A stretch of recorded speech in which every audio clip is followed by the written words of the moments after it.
الحمدللہ وکفا وسلام علی عبادہ الذین اصطفیٰ اما بعد فاعوذ باللہ من الشیطان الرجیم بسم اللہ الرحمن الرحیم رب اشرح لی صدری ویسر لی امری واحلل عقدۃ من لسانی یفقہوا قولی واجعل لی وزیرا من اہلی اللہم فقہنا فی الدین رب زدنی علما اللہم انا نسألک علما نافعا رزقا طیبا وعملا متقبلا اللہم انفعنی بما علمتنی وعلمنی ما ینفعنی وزدنی علما آمین ثم آمین۔ سورہ توبہ آیت نمبر 89 تک کل ہم نے کر لیا تھا، آج آیت نمبر 90 سے کریں گے۔ تھوڑا سا ریوائز کر لیتے ہیں کہ ابھی تک اللہ سبحانہ تعالیٰ ہمیں سورہ توبہ میں کیا بتا رہے ہیں۔ اب چونکہ اب وہ رکوعات شروع ہو چکے ہیں جس میں جنگ تبوک کے اوپر جو ہے وہ تبصرہ جاری ہے۔ آیت یہ ہم آج 9ویں رکوع کو پڑھنے جا رہے ہیں اور 9واں رکوع ہم نے میرا خیال کر لیا ہے اور اب 10واں رکوع ہمارا شروع ہوگا۔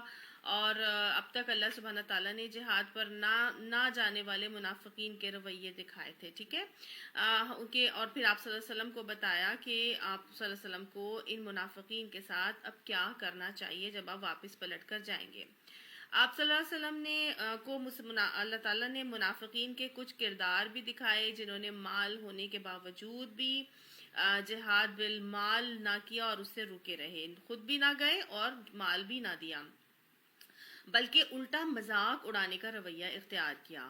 پھر اللہ تعالیٰ نے ایک اور معاملہ دکھایا تھا کہ منافقین نے اس میں نبی اکرم صلی اللہ علیہ وسلم کے قتل کی سازش بھی کی تھی، اور اللہ تعالیٰ نے ان لوگوں کو بھی دکھا کر کہ جن لوگوں نے جان اور مال سے جہاد کیا ان لوگوں کی اللہ سبحانہ تعالیٰ نے اجر بتائے، اور منافقین کے لیے آپ صلی اللہ علیہ وسلم کو بتا دیا گیا کہ ان کے لیے معافی کی درخواست نہ کریں، اور اگر آپ 70 مرتبہ بھی یعنی کتنا ہی آپ ان کے لیے معافی کی درخواست کر لیں ان کو اللہ تعالیٰ معاف نہیں کریں گے، اور اللہ کے نبی کو بھی روک دیا گیا کہ وہ ان کی نماز جنازہ بھی نہ پڑھیں۔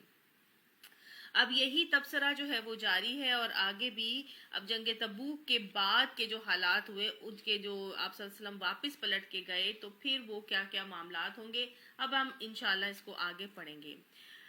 اعوذ باللہ من الشیطان الرجیم وجاء المعذرون من الاعراب، اور بہت عرابیوں میں سے، بدوی عربیوں میں سے بہت سارے جو معذرون تھے، جھوٹے بہانے بنا کے لاتے تھے اور عذر پیش کرتے تھے آپ صلی اللہ علیہ وآلہ وسلم کے آگے۔ کیوں پیش کرتے تھے؟ لیوزن لہم، تاکہ وہ اجازت دے دیں نبی صلی اللہ علیہ وسلم ان کے لیے، وقعد الذین کذبوا اللہ ورسولہ، اور وہ بیٹھ رہے ان لوگوں کے ساتھ جنہوں نے جھٹلایا اللہ اور اس کے رسول کو۔ یعنی منافقین کے ساتھ بیٹھنے کے لیے یا جہاد سے رکنے کے لیے بہت سارے بدوی عرب بھی آپ صلی اللہ علیہ وسلم کے پاس عذرات پیش کرنے کے لیے آتے تھے۔ اللہ تعالیٰ نے فرمایا کہ سَيُصِيبُ الَّذِينَ كَفَرُوا مِنْهُمْ عَذَابٌ أَلِيمٌ، ان قریب وہ ضرور پہنچے گا ان لوگوں کو جنہوں نے کفر کیا ہے ان میں سے دردناک عذاب، یعنی کہ منافقین جن پر لیبل کر دیا گیا یا جو جہاد سے رکے رہے ان کو اللہ تعالیٰ نے یہاں پہ بتا دیا کہ ان کو تو دردناک عذاب پہنچ کے رہے گا۔ لیکن اب ہمارا دین بڑا پریکٹیکل دین ہے اور ہمارے دین میں تنگی نہیں ہے، آسانی کا دین ہے، لہٰذا ہر چیز کے لیے کچھ نہ کچھ شرعی عذر بھی ہوتے ہیں، اور ان شرعی عذر کے اندر اگر کوئی معاملات نہ کر سکے تو ہمارا دین اس کو اجازت دیتا ہے، لچک دیتا ہے۔ لہٰذا اللہ تعالیٰ نے اگلی آیت کے اندر جہاد پر نہ جانے کے یا جہاد سے رکنے کے کچھ شرعی عذر بتائے ہیں۔ اللہ تعالیٰ فرماتے ہیں لیس علی الضعفاء ولا علی المرضى، نہیں ہے کسی کمزور کے اوپر اور نہ ہی مریض کے اوپر، ولا علی الذین لا یجدون ما ينفقون حرج، اور نہیں ہے ان لوگوں کے اوپر جو خرچ کرنے کے لیے کچھ نہیں پاتے، کوئی تنگی نہیں ہے۔ مطلب اللہ کے آگے اگر کوئی مریض ہے یا ضعیف ہے، کمزور ہے، یا اس کے پاس مالی استطاعت نہیں ہے تو کوئی اللہ تعالیٰ کے آگے ان کے لیے کوئی زور زبردستی کا معاملہ نہیں ہے۔ اذا نصحوا للہ ورسولہ، ہاں شرط یہ ہے کہ وہ اللہ اور اس کے رسول کے ساتھ خلوص دل سے وفادار ہوں، ناصح ہوں، اور خوب وفاداری ان کے اندر پوٹ کر بھری ہو۔ ہمارا دین ہمیشہ اخلاص کو مد نظر رکھتا ہے. اللہ سبحانہ تعالیٰ کوانٹٹی نہیں دیکھتا بلکہ کوالٹی دیکھتا ہے. وہ خلوص دیکھتا ہے, اخلاص دیکھتا ہے, وہ قربانی دیکھتا ہے. ہر چیز میں ہمارے اندر, ہمارے دین میں نیت, انما الاعمال بالنیات کا معاملہ ہے. ہر جگہ ہم دیکھیں ایسا ہی معاملہ ہے. اگر کوئی پیچھے بھی رہ جاتا ہے تو آپ صلی اللہ علیہ وسلم نے جب تبوک میں گئے تھے تو بے شک آپ صلی اللہ علیہ وسلم کے دل میں بہت تھا کہ سب آتے, لیکن آپ صلی اللہ علیہ وسلم نے وہاں پہ میدان جنگ میں جب وہاں پڑاؤ کیا تھا, جب آپ صلی اللہ علیہ وسلم نے, تو وہاں آپ سے سب کا خطبہ دیا اور آپ نے فرمایا کہ تمہارے بہت سارے ساتھی مدینہ میں ایسے ہیں جنہوں نے کوئی سفر نہیں کیا لیکن وہ اجر میں تمہارے ساتھ شامل ہیں. صحابہ نے پوچھا یا رسول اللہ صلی اللہ علیہ وسلم وہ اجر میں کیسے شامل ہیں؟ تو آپ نے فرمایا کہ ان کے دل تمہارے ساتھ ہیں, ان کی آرزویں اسی کے لیے تھی کہ وہ اللہ کے نبی کے ساتھ آتے, اور اللہ نے انہیں توفیق نہیں دی نا, تو وہ نہیں آ سکے. تو اللہ سبحانہ تعالیٰ گھر میں بیٹھ کر بھی آپ کو حج کا اجر دے سکتا ہے, گھر میں بیٹھ کر بھی آپ کو جہاد کا اجر دے سکتا ہے. اس کے لیے ضروری نہیں, اصل میں کیا ہے, اخلاص ضروری ہے. وہ ایک بچی, ایک خاتون تھی نا جو کچھ بھی نہیں پا رہی تھی, جس کے پاس کچھ نہیں تھا, کہ میرے آپ صلی اللہ علیہ وسلم کے پاس آئی اور آ کے کہنے لگی کہ یا رسول اللہ صلی اللہ علیہ وسلم, نہ میرا بیٹا ہے, نہ میرا شوہر ہے, نہ میرا کوئی بھائی ہے کہ میں آپ کے ساتھ اس کو جہاد کے لیے بھیج سکوں. یا رسول اللہ بس یہ میرے پاس ایک میرا یہ چھوٹا سا بیٹا ہے جو میں آپ کے ساتھ بھیج سکتی ہوں. اور وہ بیٹا کیا تھا, وہ شیر خوار بچہ لے کر آ گئی تھی. تو صحابہ نے آپ صلی اللہ علیہ وسلم نے کہا کہ ہم اس چھوٹے سے بچے کو لے جا کر کیا کریں گے؟ تو آپ صلی اللہ علیہ وسلم کو وہ خاتون کیا کہتی ہیں, دل کا اخلاص تھا نا. وہ جو آیت آتی ہے کہ لن تنالوا البر حتی تنفقوا مما تحبون, تم نیکی کو پہنچ ہی نہیں سکتے جب تک کہ تم دل پسند چیزیں اللہ کی راہ میں نہ خرچ کرو.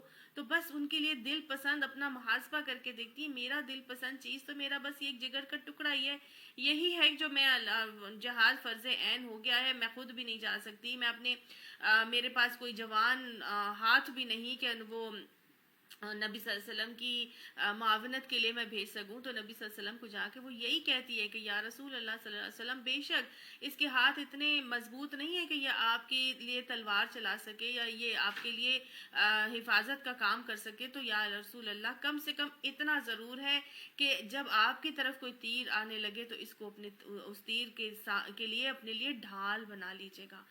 ایسے اخلاص تھے ان لوگوں کے اندر, اور اتنے خوبصورت معاملات ہمیں جنگ احد کے, اس کے جنگ بدر کے نظر آتے ہیں. اور یہی نہیں جنگ صرف, اس کے علاوہ اللہ تعالیٰ نے یہاں پر باقاعدہ طور پہ بتا دیا کہ کسی مریض کے اوپر, کسی ضعیف کے اوپر, کمزور کے اوپر, یا جو مالی استطاعت نہیں رکھتا, وہ بے شک نہ آئے.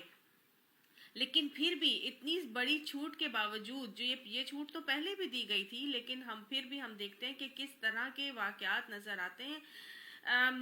جنگ احد میں حضرت عمرو بن جموح, ان کا کیا معاملہ تھا, ایک ٹانگ سے وہ لنگڑے تھے, حضور صلی اللہ علیہ وسلم کے پاس آئے اور شوق شہادت اتنا کہ ان کے بچوں نے ان کو منع کر دیا تھا, لیکن انہوں نے کہا یا رسول اللہ صلی اللہ علیہ وسلم, میں چاہتا ہوں کہ میں جنت میں لنگڑاتا ہی چلا جاؤں. اور وہ جنگ احد میں واقعی میں شہید ہوئے اور شہادت کے درجے پر پہنچے. اچھا, کچھ حضرت عبداللہ بن ام مکتوم, وہ نابینا صحابی ہیں اور ان کا بھی ایک عذر ہے, لیکن وہ بھی آپ صلی اللہ علیہ وسلم کو فرماتے ہیں کہ یا رسول اللہ صلی اللہ علیہ وسلم, میں بے شک کچھ نہیں کر سکتا, میں دیکھ نہیں سکتا, لیکن کم سے کم مسلمانوں کا جھنڈا پکڑ کر ایک جگہ مجھے کھڑا کر دیجیے گا, میں وہ تو کر سکتا ہوں کہ میں جھنڈا علم بردار بن کے کھڑا ہو جاؤں. تو آپ صلی اللہ علیہ وآلہ وسلم ان کو بھی اپنے ساتھ جو ہے وہ لے جاتے ہیں. یہ شوق شہادت, یہ اخلاص تھا ان کے اندر, جبکہ اللہ کی طرف سے عذر, شرعی عذر جو ہے وہ آ چکے تھے. اور ہم دیکھتے ہیں کہ حضرت عبداللہ بن ام مکتوم نے واقعی جام شہادت قادسیہ کی جنگ میں نوش کیا تھا, اور ایسا ان کے جسم مبارک زمین پر پڑا ہوا تھا, دونوں ہاتھ سینے پر ہیں, اور علم جو ہے نا وہ اپنے ہاتھوں میں پکڑا ہوا ہے, اور وہ کہتے تھے کہ مجھے ایک کھڈا کھود کے مجھے وہاں پر بس کھڑا کر دیجئے اور میں اس علم کو پکڑ کے کھڑا ہو جاؤں. یہ اخلاص, یہ اللہ کو پسند ہے کہ وہ سچے دل سے, اذا نصحوا للہ ورسولہ, جب وہ اللہ اور اس کے رسول کے سچے دل سے خیر خواہ ہوں, ما علی المحسنین من سبیل, تو ایسے احسان کے رویے اختیار کرنے والوں کے لیے کوئی پکڑ کا معاملہ نہیں ہے, ان کے اوپر کوئی اعتراض کی گنجائش نہیں ہے. واللہ غفور الرحیم, اور اللہ بخشنے والا مہربان ہے. اللہ واقعی بخشنے والا اور مہربان کس کے لیے پھر ہوتا ہے؟ ان کے لیے ہوتا ہے جو واقعی دین اسلام کے سچے خیر خواہ ہوتے ہیں، اور اگر کسی شرعی عذر کی بنا پر کسی نیک عمل سے رک جاتے ہیں لیکن دل میں ان کے اچھی تو واقعی میں اس کام کو کرنے کی نیت ہوتی ہے مگر کسی عذر کی وجہ سے نہ کر سکیں، تو اللہ ان کو بخش دیتا ہے۔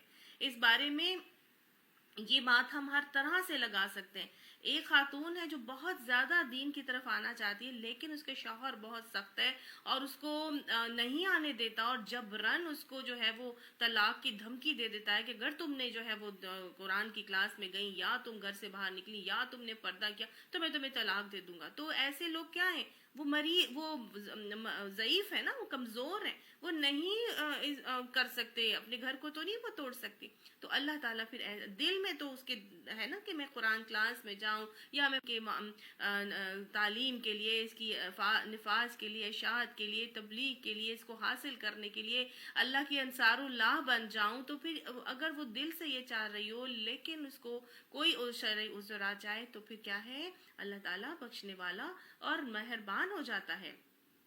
اور اس کے علاوہ اگر کسی کے پاس مالی استطاعت نہیں ہے، جسمانی کے علاوہ مالی استطاعت بھی نہیں ہے، کہ بھئی اگر مال نہیں پاتے کہ وہ اس دین کی حفاظت، نفاذ، تبلیغ، اشاعت یا تعلیم کے لیے نکل سکیں لیکن اپنے آپ کو پیش کرتے ہیں اور ان کے پاس کوئی سواری نہیں ہے، تو پھر وہ بھی اللہ دل کے اخلاص کو، جانے کی تڑپ کو قبول کر کے اللہ سبحانہ تعالیٰ ان کو بخشنے والا مہربان ہو جاتا ہے۔ اپنے آپ کو تو پیش کر رہے ہیں نا جہاد سے، تو اب دیکھیں اب یہاں پر اب دو طرح کے رویے ہیں۔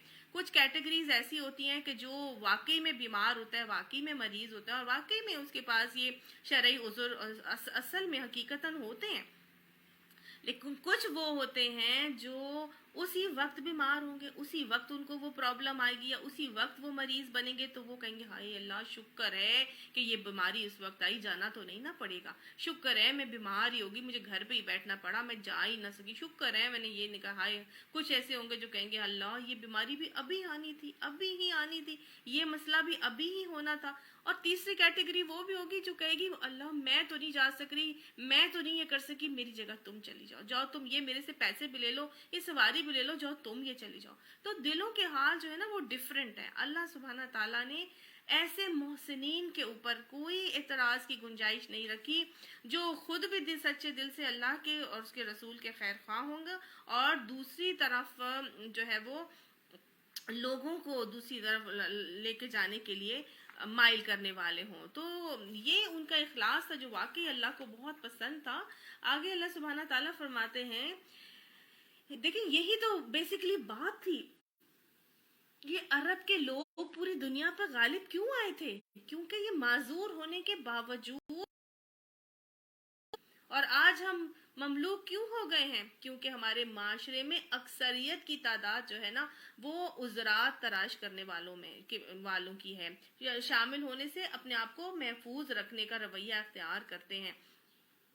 اور آج جو ہے وہ ہمارے آپ صلی اللہ علیہ وسلم جیسے فرمایا تھا نا کہ آپ نے فرمایا تھا کہ جس نے نہ کبھی جہاد کیا اور نہ ہی کبھی جہاد کی خواہش اس کے دل میں آئی تو وہ نفاق کی حالت میں مرا۔ اور آپ صلی اللہ علیہ وسلم نے آج جہاد کی خواہش بھی دلوں میں نہیں آتی اور ایسا نفاق اندر بیٹھ چکا ہے، بلکہ ہمارے تو لوگوں کا حال یہ ہے کہ اپنے ہی دنیا کمانے کے چکر میں اتنا مگن ہے، اتنے لگے ہوئے ہیں کہ پھر وہ جہاد سے رک بھی جاتے ہیں۔ آپ صلی اللہ علیہ وسلم ایک اور حدیث میں فرماتے ہیں کہ جب تم گائے کے دمیں تھام لوگے، یعنی جہاد نہیں کرو گے اور سود لوگے، تو آج سارا کا سارا معاشرہ اسی کا شکار ہے۔ سود میں اپنے اپنے کاروباروں کو انہوں نے لگایا ہوا ہے۔ گائے کے دمیں تھامنے کا کیا مطلب ہے کہ تم معاش کے چکر میں پڑ جاؤ گے، اس جھنجھٹ میں پڑ جاؤ گے اور سودی چیزوں میں انوالو ہو جاؤ گے، ہے کہ نہیں ایسا؟ آج ہمارا میجورٹی تاجر برادری جو ہے، اکثریت 99% جو ہے وہ اسی کا شکار ہے، اور وہ گائے کے دمیں انہوں نے تھامی ہوئی اپنے معاش کے چکر میں، معاش کے جھنجھٹ میں، صبح سے شام وہی کر رہے ہوتے ہیں اور سود میں اپنا انہوں نے پیسہ انوالو کیا ہوا ہوتا ہے۔ اور جب ان کو نکلنے کے لیے کہا جاتا ہے جہاد بالمال، جہاد جو جان اور مال سے جہاد کرنے کے لیے جب ان کو پکارا جاتا ہے تو کوئی بھی نہیں جاتا، کوئی جانے کے لیے تیار نہیں ہوتا، ہر ایک کو اسی کی محبت جو ہے وہ اگر روک لیتی ہے تو اللہ تعالیٰ فرماتا ہے جب تم، حضور نے فرمایا کہ جب تم گائے کی دمیں تھام لوگے اور جہاد نہیں کرو گے، سود لوگے، تو اللہ تمہیں ذلیل کر دے گا، اور تمہاری یہ حالت تب تک رہے گی جب تک کہ تم جہاد کو اپنا نہیں لوگے۔ اور آج واقعی میں ہم بحیثیت قوم ہر طرف ذلیل اور رسوا ہو رہے ہیں۔ اللہ تعالیٰ ہمیں ان باتوں کو سمجھنے کی اور اپنی اصلاح بر وقت کرنے کی توفیق عطا فرمائے۔ یعتذرون الیکم، وہ معذرتیں پیش کریں گے آپ کے سامنے اے نبی صلی اللہ علیہ وآلہ وسلم، جب آپ وہاں پر پہنچیں گے، مدینہ واپس پلٹیں گے تو یہ لوگ آئیں گے اور آپ کے پاس آ کے کیا کریں گے؟ یعتذرون، معذرتیں پیش کریں گے۔ معذور یعنی کہ یعتذرون کا مطلب عذرات تراش کریں گے، یعنی پیچھے رہ جانے والے منافق مختلف قسم کے بہانے، ہیلے، حجتیں کرنے آپ صلی اللہ علیہ وسلم کے پاس آئیں گے۔ اذا رجعتم الیہم، جب آپ ان کی طرف واپس مدینہ لوٹیں گے۔ میرا اور آپ کا اپنے آپ کو محاسبہ کرنے کی ضرورت ہے اور سوچنا ہے کہ ہم کن لوگوں میں شامل ہیں۔ کیا ہم جہاد سے رکنے کے لیے کوئی معذرتیں تو نہیں پیش کرتے؟ ہمارے لیے جہاد ہر سطح پر ہے، ہر سطح پر آج جہاد چل رہا ہے نا، صرف قتال کے لیول پر تو نہیں ہے۔ اپنے آپ کو ہر چیز میں دیکھیں، جہاد بالنفس ہے، جہاد باللسان ہے، جہاد بالمال ہے، جہاد بالقلم ہے، ہر طرح سے وقت کے ساتھ بھی ہم جو ہے وہ اپنا وقت لگانا، قرآن کلاس میں اٹینڈ کرنا، قرآن کا کورس کرنا، اس کے لیے تیاری کرنا، اس کے لیے ہم نے ٹیسٹ دینے، اس کے لیے اسائنمنٹس کرنی، ہوم ورکس کرنے، یہ ہمارے لیے جہاد ہی ہے۔ آج جو ہم کر رہے ہیں اس قدر کے ساتھ جو ہے اپنا پڑھنا اور لکھنا اور سارے کے سارے معاملات کرنے، اگر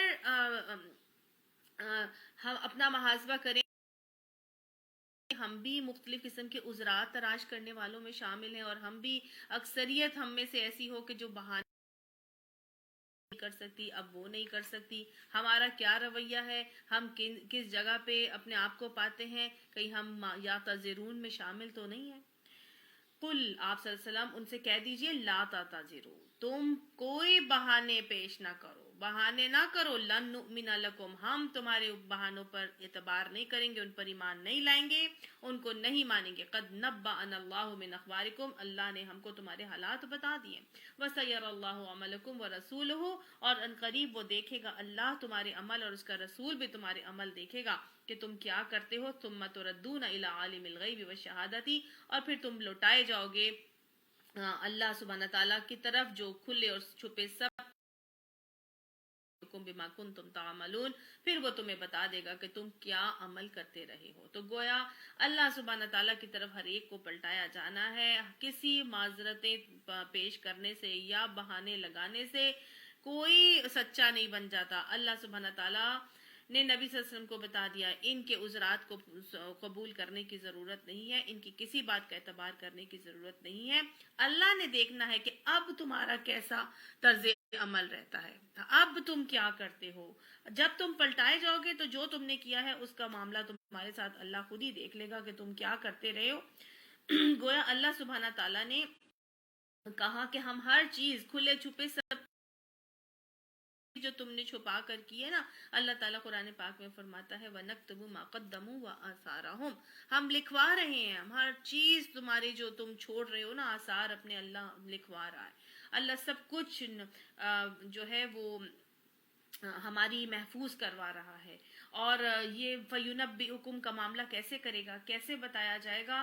اللہ سبحانہ تعالیٰ ہماری جو ریکارڈنگز کر رہا ہے نا، آڈیو ویڈیو ریکارڈنگ جو ہماری ہو رہی ہیں، ہماری نیلز پر ہو رہی ہیں، ہماری سکن کے اوپر ہو رہی ہیں، وہ جو ہماری ہاتھ پاؤں اور ہماری زبان جو گواہیاں دے رہی ہے، ہماری کھال بولے گی، ہمارے ہر اعضاء جو ہیں وہ اس دن بولیں گے، اللہ سبحانہ تعالیٰ سب کو قوت گویائی دے گا، اور ہر چیز جب وہ ہمارے خلاف بولے گی، اللہ تعالیٰ فرما رہے ہیں ہم سب کچھ تمہارا جاننے والے، اور ہم تمہیں بتا دیں گے کہ تم کیا کر کے آئے ہو۔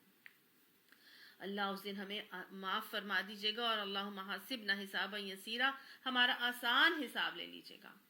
سیحلفون باللہ لکم، ان قریب وہ تمہارے سامنے کیا کریں گے؟ اللہ کی قسمیں کھائیں گے۔ اذا انقلبتم، جب تم واپس پلٹو گے نا، یہ تمہارے سامنے اللہ کی قسمیں کھا کھا کے کہیں گے لِتُعْرِضُوا عَنْهُمْ تاکہ تم ان کو اگنور کر دو، ان سے صرف نظر کر لو، ان کو درگزر کر دو. فَأَعْرِضُوا عَنْهُمْ تو پھر تم کیا کرو، ان سے صرف نظر ہی کر لو، ان کو اگنور ہی کر دو، کیونکہ گندگی ہے. منافق جو جہاد میں نہیں شامل ہوئے تھے وہ منافق کیا ہیں؟ رجسن، وہ گندگی ہیں. اللہ تعالیٰ ان کو گندگی کہہ رہا ہے. اور کیا ہے ان کا اصل واہم جہنم، اور ان کا اصل مقام جہنم ہے. جزاء بما كانوا یکسبون، یہ بدلہ ہے ان کی اس کمائی کا جو ان کو نصیب ہوگی، جو انہوں نے کیا. یحلفون لکم لترضوا عنہم، وہ قسمیں کھاتے ہیں آپ سے تاکہ آپ ان سے راضی ہو جائیں. وہ آپ کو راضی کرنے کے لیے قسمیں کھاتے ہیں. منافق کیا کرتا ہے؟ کس کو راضی کرنے کے لیے قسمیں کھا رہے ہیں؟ نبی صلی اللہ علیہ وسلم کو راضی کرنے کے لیے قسمیں کھا رہے ہیں. وہ کس کو راضی کرنا چاہ رہے ہیں؟ وہ لوگوں کو راضی کرنا چاہ رہے ہیں، آس پاس کے لوگوں کو وہ منافق راضی کرنا چاہتا ہے، برادری کو، معاشرے کو راضی کرنا چاہتا ہے، اپنے رشتہ داروں کو راضی کرنا چاہتا ہے، وہ دوستوں کو راضی کرنا چاہتا ہے. اللہ کی رضا اس کے لیے سیکنڈ پرائیورٹی ہو جاتی ہے. تو اللہ تعالیٰ یہاں پہ فرما رہے ہیں کہ لِتَرْضَوْا عَنْهُمْ، وہ تو قسمیں کھاتے ہیں تمہارے تاکہ تم ان سے راضی ہو جاؤ. اصل میں ان کو کرنا کیا چاہیے تھا؟ ان کو تو اللہ سے کو راضی کرنا چاہیے تھا نا. اصل کام کیا کر چاہیے تھا؟ ان کو اللہ کو راضی کرنا چاہیے تھا. فَإِن تَرْضَوْا عَنْهُمْ، پس اگر تم ان سے راضی بھی ہو جاؤ گے، ان کے جھیلے بہانوں سے، ان کی چرب زبانی سے، نبی اگر آپ ان سے راضی بھی ہو جائیں گے، فَإِنَّ اللَّهَ لَا يَرْضَىٰ عَنِ الْقَوْمِ الْفَاسِقِينَ، تو بے شک اللہ وہ فاسق قوم سے راضی نہیں ہوگا، وہ ان سے ہرگز بھی راضی نہیں ہوگا. اللہ کو تو دل کی حالت کا معلوم ہے نا، تو اس لیے اللہ سبحانہ تعالیٰ کو راضی کرنے کی ضرورت ہے. کسی عذرات کو پیش کرنے کی کوشش نہیں کرنی چاہیے، کوئی بہانہ گھڑنا نہیں چاہیے. اگر نہیں کیا ہے تو بس مان لیجئے اللہ کو راضی کرنا ہے، اللہ کے آگے لے کر آنا ہے اپنا سارا کا سارا معاملہ. اللہ تعالیٰ ہمیں ایسے ہی اپنی غلطی کو ایکسیپٹ کرنے کی توفیق عطا فرمائے، اور اللہ اپنی رضا کو حاصل کرنا ہماری پہلی پرائیورٹی بنا دے. الاعراب اشد کفرا و نفاقا، یہ بدوی عرب جو ہیں یہ کفر اور نفاق میں زیادہ سخت ہیں. وَأَجْدَرُوا أَلَّا يَعْلَمُوا حُدُودَ مَا أَنزَلَ اللَّهُ عَلَى رَسُولِهِ، اور اس کے امر کے امکانات زیادہ ہیں کہ اس دین کے حدود سے وہ ناواقف رہیں جو اللہ نے اپنے رسول پر نازل کیا ہے. وَاللَّهُ عَلِيمٌ حَكِيمٌ، اور اللہ سب کچھ جانتا ہے، حکیم اور دانا ہے. یہ بدوی عرب کفر اور نفاق میں زیادہ سخت کیوں ہیں؟ اور یہ وجہ اللہ تعالیٰ نے بتائی کہ اصل میں وجہ یہ ہے کہ یہ دین کے حدود سے ناواقف ہے نا، تو یہ علم نہیں رکھتے جو اللہ نے اپنے رسول پر نازل کیا ہے. اصل میں آپ صلی اللہ علیہ وسلم نے بھی حدیث میں فرمایا کہ جو جنگلوں میں رہتا ہے وہ سخت مزاج اور سخت دل ہوتا ہے. کیوں سخت مزاج اور سخت دل ہوتا ہے جنگل میں رہنے والا؟ کیونکہ یہ علم والوں کی صحبت سے دور ہوتا ہے، یہ علم سے ناآشنا ہوتا ہے. علم ہی تو ہے جو ہمارے دلوں کو نرم کرتا ہے. علم آنے سے دلوں میں نرمی آتی ہے، رب کی پہچان آتی ہے. تو علم کی محفلوں میں بیٹھنا، عالموں کی صحبتوں میں بیٹھنے سے دل نرم ہوتا ہے، اللہ کی پہچان آتی ہے. لیکن جو ان سے دور ہوتا ہے ان کے دل کیا ہوتے ہیں؟ جنگلوں میں رہنے والوں کے دل سخت ہوتے ہیں، وہ سخت مزاج ہوتے ہیں، سخت دل. جو شخص شکاری کے پیچھے پڑ جاتا ہے وہ غافل ہو جاتا ہے، یعنی کہ جو کھانے پینے کے چکروں میں لگ گیا، فکر معاش کی جھنجھٹوں میں پڑ گیا، پھر وہ غافل ہو جاتا ہے. اور جو سلطان کا قرب چاہتا ہے، اللہ کا قرب نہیں چاہتا بلکہ کس کا قرب چاہتا ہے؟ سلطان کا، بادشاہ کا قرب چاہتا ہے، تو پھر وہ اللہ سے دور ہو جاتا ہے. اللہ تعالیٰ یہ ہمیں باتیں سمجھا کے اور اس کے مطابق اپنے رویوں کی اصلاح کی توفیق عطا فرمائے. اللہ ہمارے دل کو نرمی عطا فرمائے، اپنا پہچان، اپنی معرفت عطا فرمائے. فکر دنیا سے ہٹا کر ہماری اصل فکر آخرت بنا کے اللہ اپنے رضا کو حاصل کرنا ہمارا اول زندگی کا مقصد بنا دے. تو یہاں بتایا گیا کہ یہ وہ چونکہ ناواقف ہوتے ہیں اس لیے وہ لوگ زیادہ سخت پائے جاتے ہیں. اس حوالے سے ان بدویوں میں سے کچھ لوگ ایسے بھی ہیں جو راہ خدا میں کچھ خرچ کرتے ہیں تو اسے اپنے اوپر زبردستی کی چٹی سمجھتے ہیں، یعنی کہ ایک اور رویہ دکھایا گیا. کیونکہ وہ کفر اور نفاق میں سخت ہوتے ہیں تو اب ان کے اوپر جب کچھ خرچ کرنا پڑتا ہے، علم شلم ان کو ہوتا نہیں ہے، تو اس کو زبردستی کی چٹی سمجھتے ہیں. اب ایسے آج بھی ہمیں نظر آتا ہے کہ جب کوئی اناؤنسمنٹ کی جاتی ہے کہ جی اللہ کی راہ میں مال نکالا جائے، یا جی اپنے صدقات یا اپنے زکوٰۃ وغیرہ جو ہے وہ فنڈ کی اپیل کی جاتی ہے، تو پھر کچھ لوگ کیا کرتے ہیں، نکال کے دے تو دیتے ہیں اور پھر بعد میں کیا کہتے ہیں، ہائے اللہ یہ کیا میں نے کر دیا، اتنا زیادہ میں نے اٹھا کے دے دیا، میں اتنے سارے لوگوں کے سامنے وہ مانگ رہی تھی، اب میں اس کو انکار کیسے کرتی، میری تو عزت خراب ہو جاتی، میری تو ناک کٹ جاتی، یا پھر یہ کہ میرا تو دل ہی نہیں چاہ رہا تھا، بس دینا پھر مجھے بھی دینا پڑ گیا۔ پھر یہ بھی کچھ کہتے ہیں کہ اب کیا یار میں نے دے دیا، اب اتنے سارے میں نے وہاں پیسے دے دیے، میرا تو پورا حساب ہی الٹا پلٹا ہو گیا، مجھے تو یہ بھی کرنا تھا اور مجھے تو وہ بھی کرنا تھا، میں نے تو یہاں پیسے لگانے تھے وہاں، اب تو میں نے سارے وہاں پر دے دیے، اب میں کیا کروں۔ تو یہ زبردستی کی چٹی سمجھتے ہیں، دل کے پورے ثبات اور پورے اخلاص کے ساتھ نہیں وہ خرچ کرتے، اور تو یہ منافقانہ روش ہے جو بتائی جا رہی ہے، اور تمہارے حق میں زمانے کی گردشوں کا انتظار کر رہے ہیں کہ تم کسی چکر میں پھنسو تو وہ اپنی گردن سے اس نظام کی قطعات کا قلادہ اتار پھینکیں جس میں تم نے انہیں کس دیا ہے، یعنی وہ میں بیٹھے ہیں کہ کسی طرح سے یہ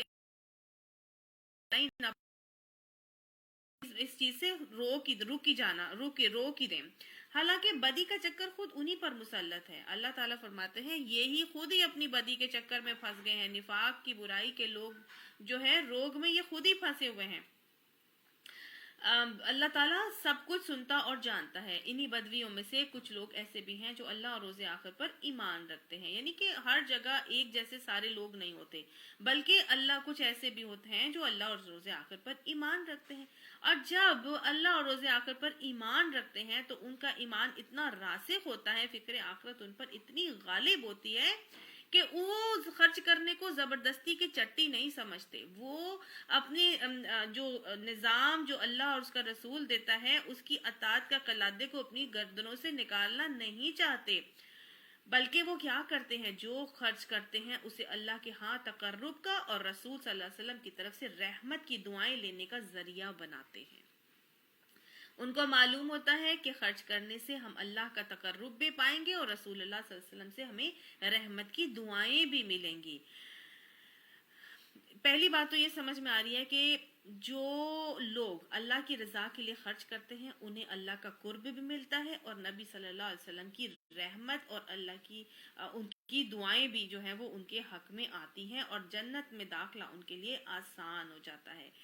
وہ حدیث میں آپ نے فرمایا نا کہ روزانہ 2 فرشتے اترتے ہیں اور کہتے ہیں کہ خرچ کرنے والوں کے مال میں برکت دے اور لوگ لینے والوں کا مال ہلاک کر دے۔ تو اپنی زندگی کی مہلت عمل میں وہ اپنے مال کو بڑھاتے ہیں اور برکت میں چاہتے ہیں، اور برکت میں حاصل کر کے وہ مزید اللہ کا قرب حاصل کرتے ہیں اور اللہ کے رسول کی رحمت اور دعائیں حاصل کرنا چاہتے ہیں۔ اچھا، دوسری بات ہمیں یہاں پہ سمجھ میں آ رہی ہے، اللہ کا قرب ملتا ہے، رسول کی رحمت کی دعائیں ملتی ہیں، تو اللہ کا قرب ہمیں اور کہاں سے مل رہا تھا؟ ہم نے پیچھے پڑھا تھا کہ اللہ کا قرب حاصل کرنے کے لیے اتقوا اللہ کا معاملہ کیا جائے اور جہاد فی سبیل اللہ کیا جائے۔ یہ 2 باتیں ہم نے پڑھی تھی نا کہ اللہ کا قرب حاصل کام تھے، ایک اللہ کا تقوی اور جہاد فی سبیل اللہ۔ پھر ہم نے پڑھا کہ اللہ کے حضور تسبیحات کی جائیں اور کثرت سے سجدے کیے جائیں اور تکبر کی نفی کر دی جائے تو پھر بھی اللہ کا قرب ملتا ہے، سجدے میں اللہ کا قرب ملتا ہے۔ اب یہاں بتایا جا رہا ہے کہ انفاق فی سبیل اللہ کرنے سے اللہ کا قرب ملتا ہے، مال خرچ کرنے سے، جان سے بھی مطلب انفاق فی سبیل اللہ کرنا جہاد کے لیے، چاہے جان سے کریں چاہے ہم مال سے کریں، دونوں جہاد میں آتے ہیں، اور خرچ کرنے سے اللہ کا قرب انسان کو ملتا ہے۔ اچھا، یہ اللہ فرماتا ہے ہاں ضرور وہ ان کے لیے تقرب کا ذریعہ ہے، اور اللہ صرف تقرب نہیں دیتا بلکہ اللہ ضرور ان کو اپنی رحمت میں بھی داخل کرے گا، یقیناً اللہ درگزر کرنے والا اور رحم فرمانے والا ہے۔ کیسے اللہ تعالیٰ رحمت میں داخل کرے گا؟ تو حدیث بتاتی ہے کہ صدقات کیا ہوتے ہیں؟ جہنم کی آگ کو ٹھنڈا کرنے کا باعث ہوتے ہیں۔ یہ صدقات اللہ کے غضب کو ٹھنڈا کرنے کا باعث ہوتے ہیں۔ مومن اپنے صدقات کے سائے میں قیامت کے دن کھڑا ہوگا اور ہر حال میں اللہ کی رحمتیں حاصل کر رہا ہوگا، اور اپنے صدقات جو ہیں وہ دنیا سے ہمارے لیے بلائیں ٹالتی ہیں، اور انشاءاللہ آخرت میں بھی قبر میں بھی عذابوں کو ٹالیں گی، اور انشاءاللہ یہی صدقات جو اللہ کی یہی صدقات ہمیں اپنے سایوں میں سمیٹے ہوئے انشاءاللہ یہی نور بنے گا سبل صراط سے گزرنے کے لیے، اور یہ پھر ہمیں آرام سے جنت کے اندر لے جائے گا۔ اللہ ہمیں کثرت سے اپنے راہ میں جان اور مال خرچ کرنے کی توفیق عطا فرما دے۔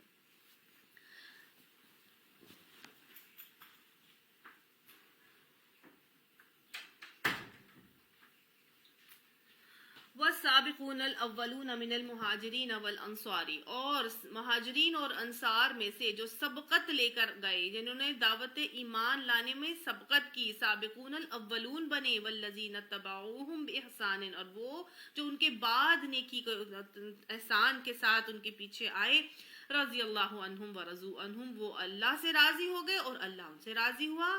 وَأَعَدَّ لَهُمْ جَنَّاتٍ تَجْرِي تَحْتِهَا الْأَنْهَارُ خَالِدِينَ فِيهَا أَبَدًا، اور اللہ نے وعدہ کر لیا ہے ان سے جنتوں کا جن کے نیچے سے نہریں جاری ہوں گے اور ان میں ہمیشہ ہمیشہ رہیں گے۔ ذَلِكَ الْفَوْزُ الْعَظِيمُ، یہ زبردست کامیابی ہے، عظیم الشان کامیابی ہے۔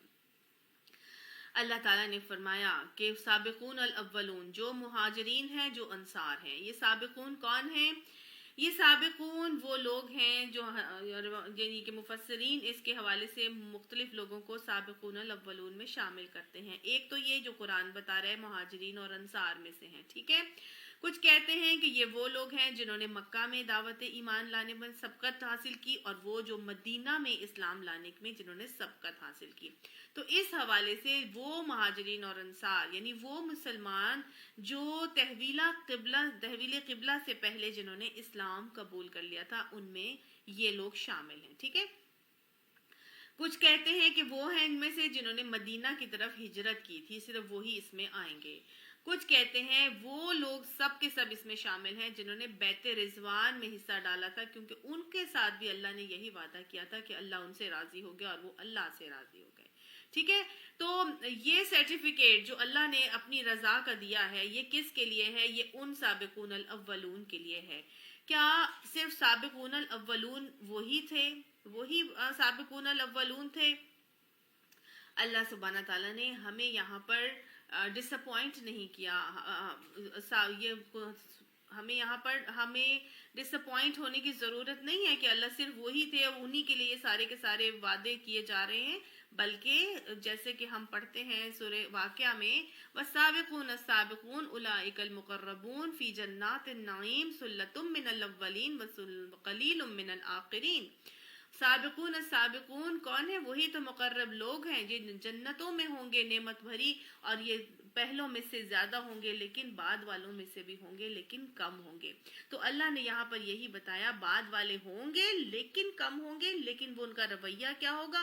والذین اتبعوہم باحسان، اور وہ لوگ بھی جو ان کے بعد ان کی پیروی کرتے ہوئے آئے ہوں گے اور احسان کے رویے پر ان کی پیروی کر رہے ہوں گے۔ احسان کا رویہ ان کا کیا ہوگا جو صحابہ کرام کا تھا؟ اللہ نے بتایا رضی اللہ عنہم، اللہ ان سے کیوں راضی ہوا؟ کیونکہ ورضوا عنہ، وہ اللہ سے راضی تھے نا، تو اللہ ان سے راضی ہوگا۔ اللہ پھر کن سے راضی ہوتا ہے؟ جو اللہ سے راضی ہوتے ہیں، اللہ کے ہر حکم پر راضی ہوتے ہیں، اللہ کے ہر حکم کو سننے کے بعد سمینا و اطاعنا کہتے ہیں۔ جب اللہ کی طرف سے کوئی تکلیف آ جائے تو راضی برضا ہوتے ہیں، جب اللہ کی طرف سے کوئی نعمت ملتی ہے تو شکر کر کے راضی برضا ہوتے ہیں، تکلیف پر صابر بن کے راضی برضا ہوتے ہیں، ہر حال میں وہ اللہ کی فیصلوں پر راضی ہوتے ہیں۔ اگر ہم چاہتے ہیں کہ ہم بھی انہی لوگوں میں شامل ہو جائیں جو جن کے ساتھ اللہ راضی ہوتا ہے، تو پھر ان رویوں کو اپنانا ضروری ہوگا۔ آپ صلی اللہ علیہ وآلہ وسلم نے صحابہ کرام سے پوچھا، جانتے ہو کہ قیامت کے دن کون سب سے پہلے پہنچ کر اللہ کے سائے میں جگہ لیں گے؟ پھر آپ صلی اللہ علیہ وسلم سے جب صحابہ کرام نے پوچھا تو آپ نے فرمایا کہ جب حق ان کے سامنے پیش کیا تو انہوں نے فوراً قبول کر لیا، اللہ ہمیں ایسا ہی بنا دے، اور جب ان سے حق مانگا جاتا تو انہوں نے ادا کر دیا۔ اللہ ہمیں دوسروں کے حقوق ادا کرنے کی توفیق عطا فرمائے۔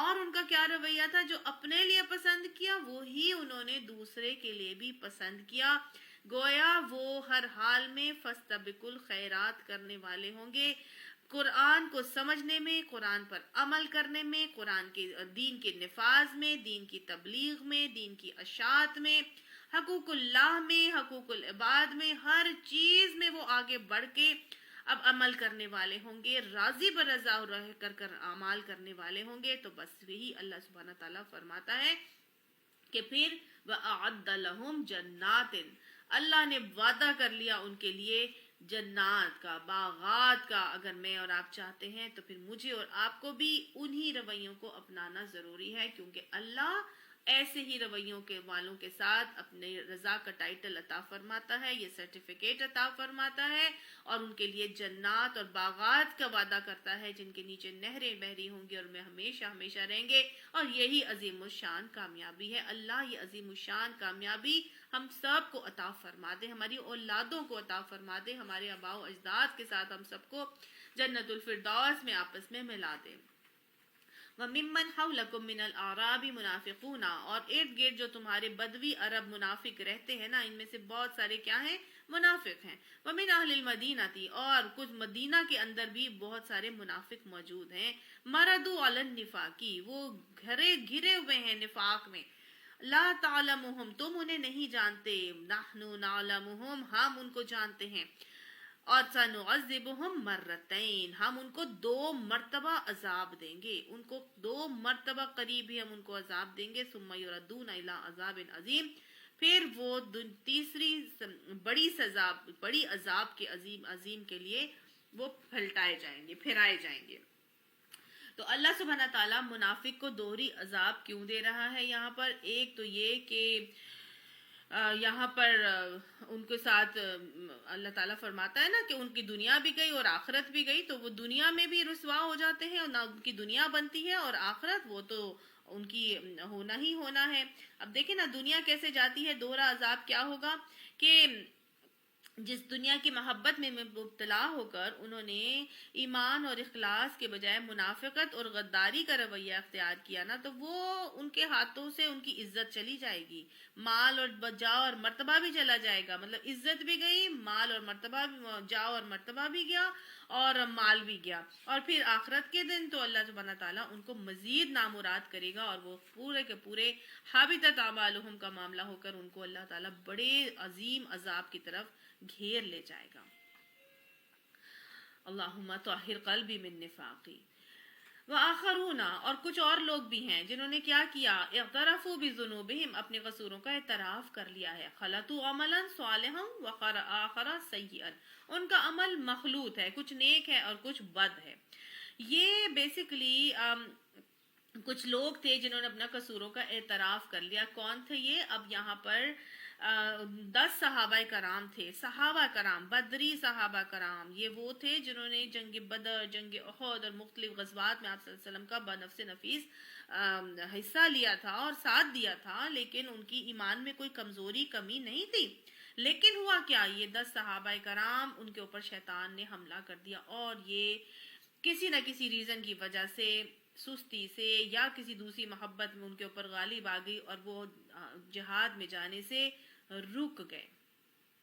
تو یہاں پر اللہ سبحانہ تعالیٰ اب ان کا معاملہ بتا رہا ہے کہ ان کے اعمال جو ہے وہ ملے جلے ہیں، کچھ نیک اعمال ہیں، کچھ برے اعمال ہیں. یعنی ان کے، لیکن انہوں نے کیا کیا، اعترفوا بذنوبہم، انہوں نے اپنے قصوروں کا اعتراف کر لیا. اچھا تھوڑا سا ٹھہر کر یہاں پر دیکھیں کیا رویہ سمجھ میں آ رہا ہے کہ یہ وہ صحابہ کرام ہیں جنہوں نے اتنے غزوات میں پیارے نبی صلی اللہ علیہ وسلم کے ساتھ دیا، لیکن اس کے باوجود بھی وہ شیطان کے چنگل میں پھنس گئے. تو شیطان ہمیں جب ان کو ان کے نفسوں پر حملہ کر کے ان محبتوں میں الجھا کر انہیں جہاد پر جانے سے روک سکتا ہے، تو پھر میں اور آپ کیا چیز ہے نا. لہٰذا شیطان کے حملوں سے بچنے کی ہمیشہ دعا مانگنا چاہیے. رب اعوذ بک من همزات الشیاطین واعوذ بک رب ان یحضرون.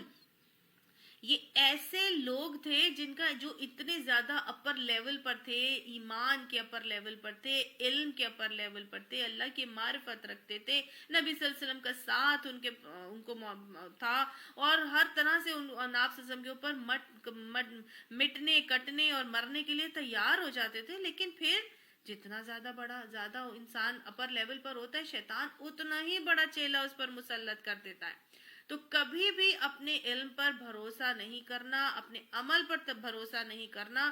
ڈاکو کا حملہ ہمیشہ وہیں ہوتا ہے جہاں اس کو خزانہ مل رہا ہوتا ہے.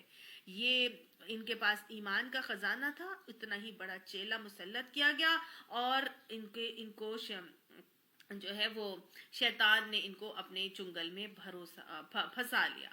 تو اپنے ہر وقت جو ہے وہ اس خطرناک اپنے عدو مبین سے بچنے کے لیے دعائیں کرنا بھی ہمارے لیے پھر کتنا ضروری ہے نا.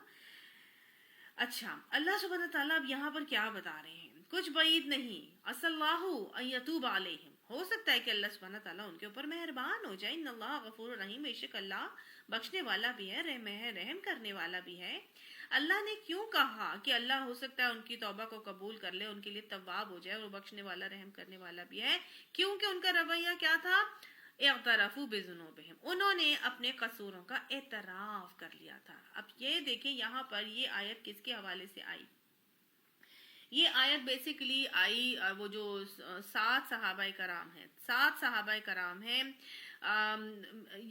مولانا مودودی صاحب نے تو ان میں سے حضرت ابو لبابہ بن عبد المنذر کا نام بھی لکھا ہے اور 6 ان کے ساتھی تھے اور 7ویں وہ تھے.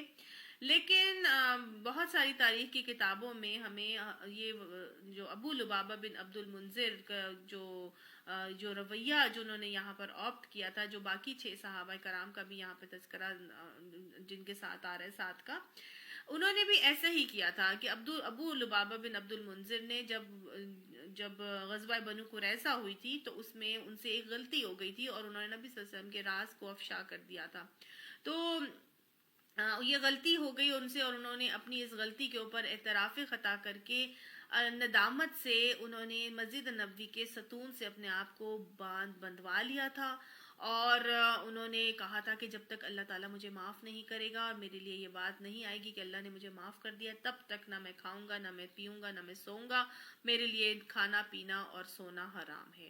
تو یہ رویہ انہوں نے آپٹ کیا تھا. پھر اللہ تعالیٰ کی طرف سے ان کی توبہ کی جو ہے وہ بتایا گیا، قبول کی گئی اور پھر انہوں نے اپنے آپ کو کھولا. تو اسی طرح سے کچھ اور 7 صحابہ کرام ہیں جو آپ صلی اللہ علیہ وسلم کے واپسی کے سفر پر ان کو یہ احساس ہو گیا. جب وہ چلتے پھرتے تھے اور مدینہ میں دیکھتے تھے تو وہ دیکھتے تھے کہ اتنے بدری صحابی، اتنے زیادہ جو ہے وہ نیک اعمال کرنے والے، جن کے لیے آپ صلی اللہ علیہ وسلم کی حدیث آتی ہے کہ آپ نے فرمایا تم نہیں جانتے کہ اللہ نے بدری صحابہ کے تمام اگلے پچھلے گناہ معاف کر دیے ہیں. تو اللہ نے تو بیسیکلی ان کے لیے بھی یہ فرما دیا تھا کہ اللہ ان سے بھی راضی ہوا، تو اللہ نے تو ان کے آگے پیچھے سارے گناہ معاف کر دیے تھے. لیکن چونکہ یہاں پہ لیبل لگنا تھا جہاد فرض عین ہونے کے باوجود وہ نہیں گئے تھے.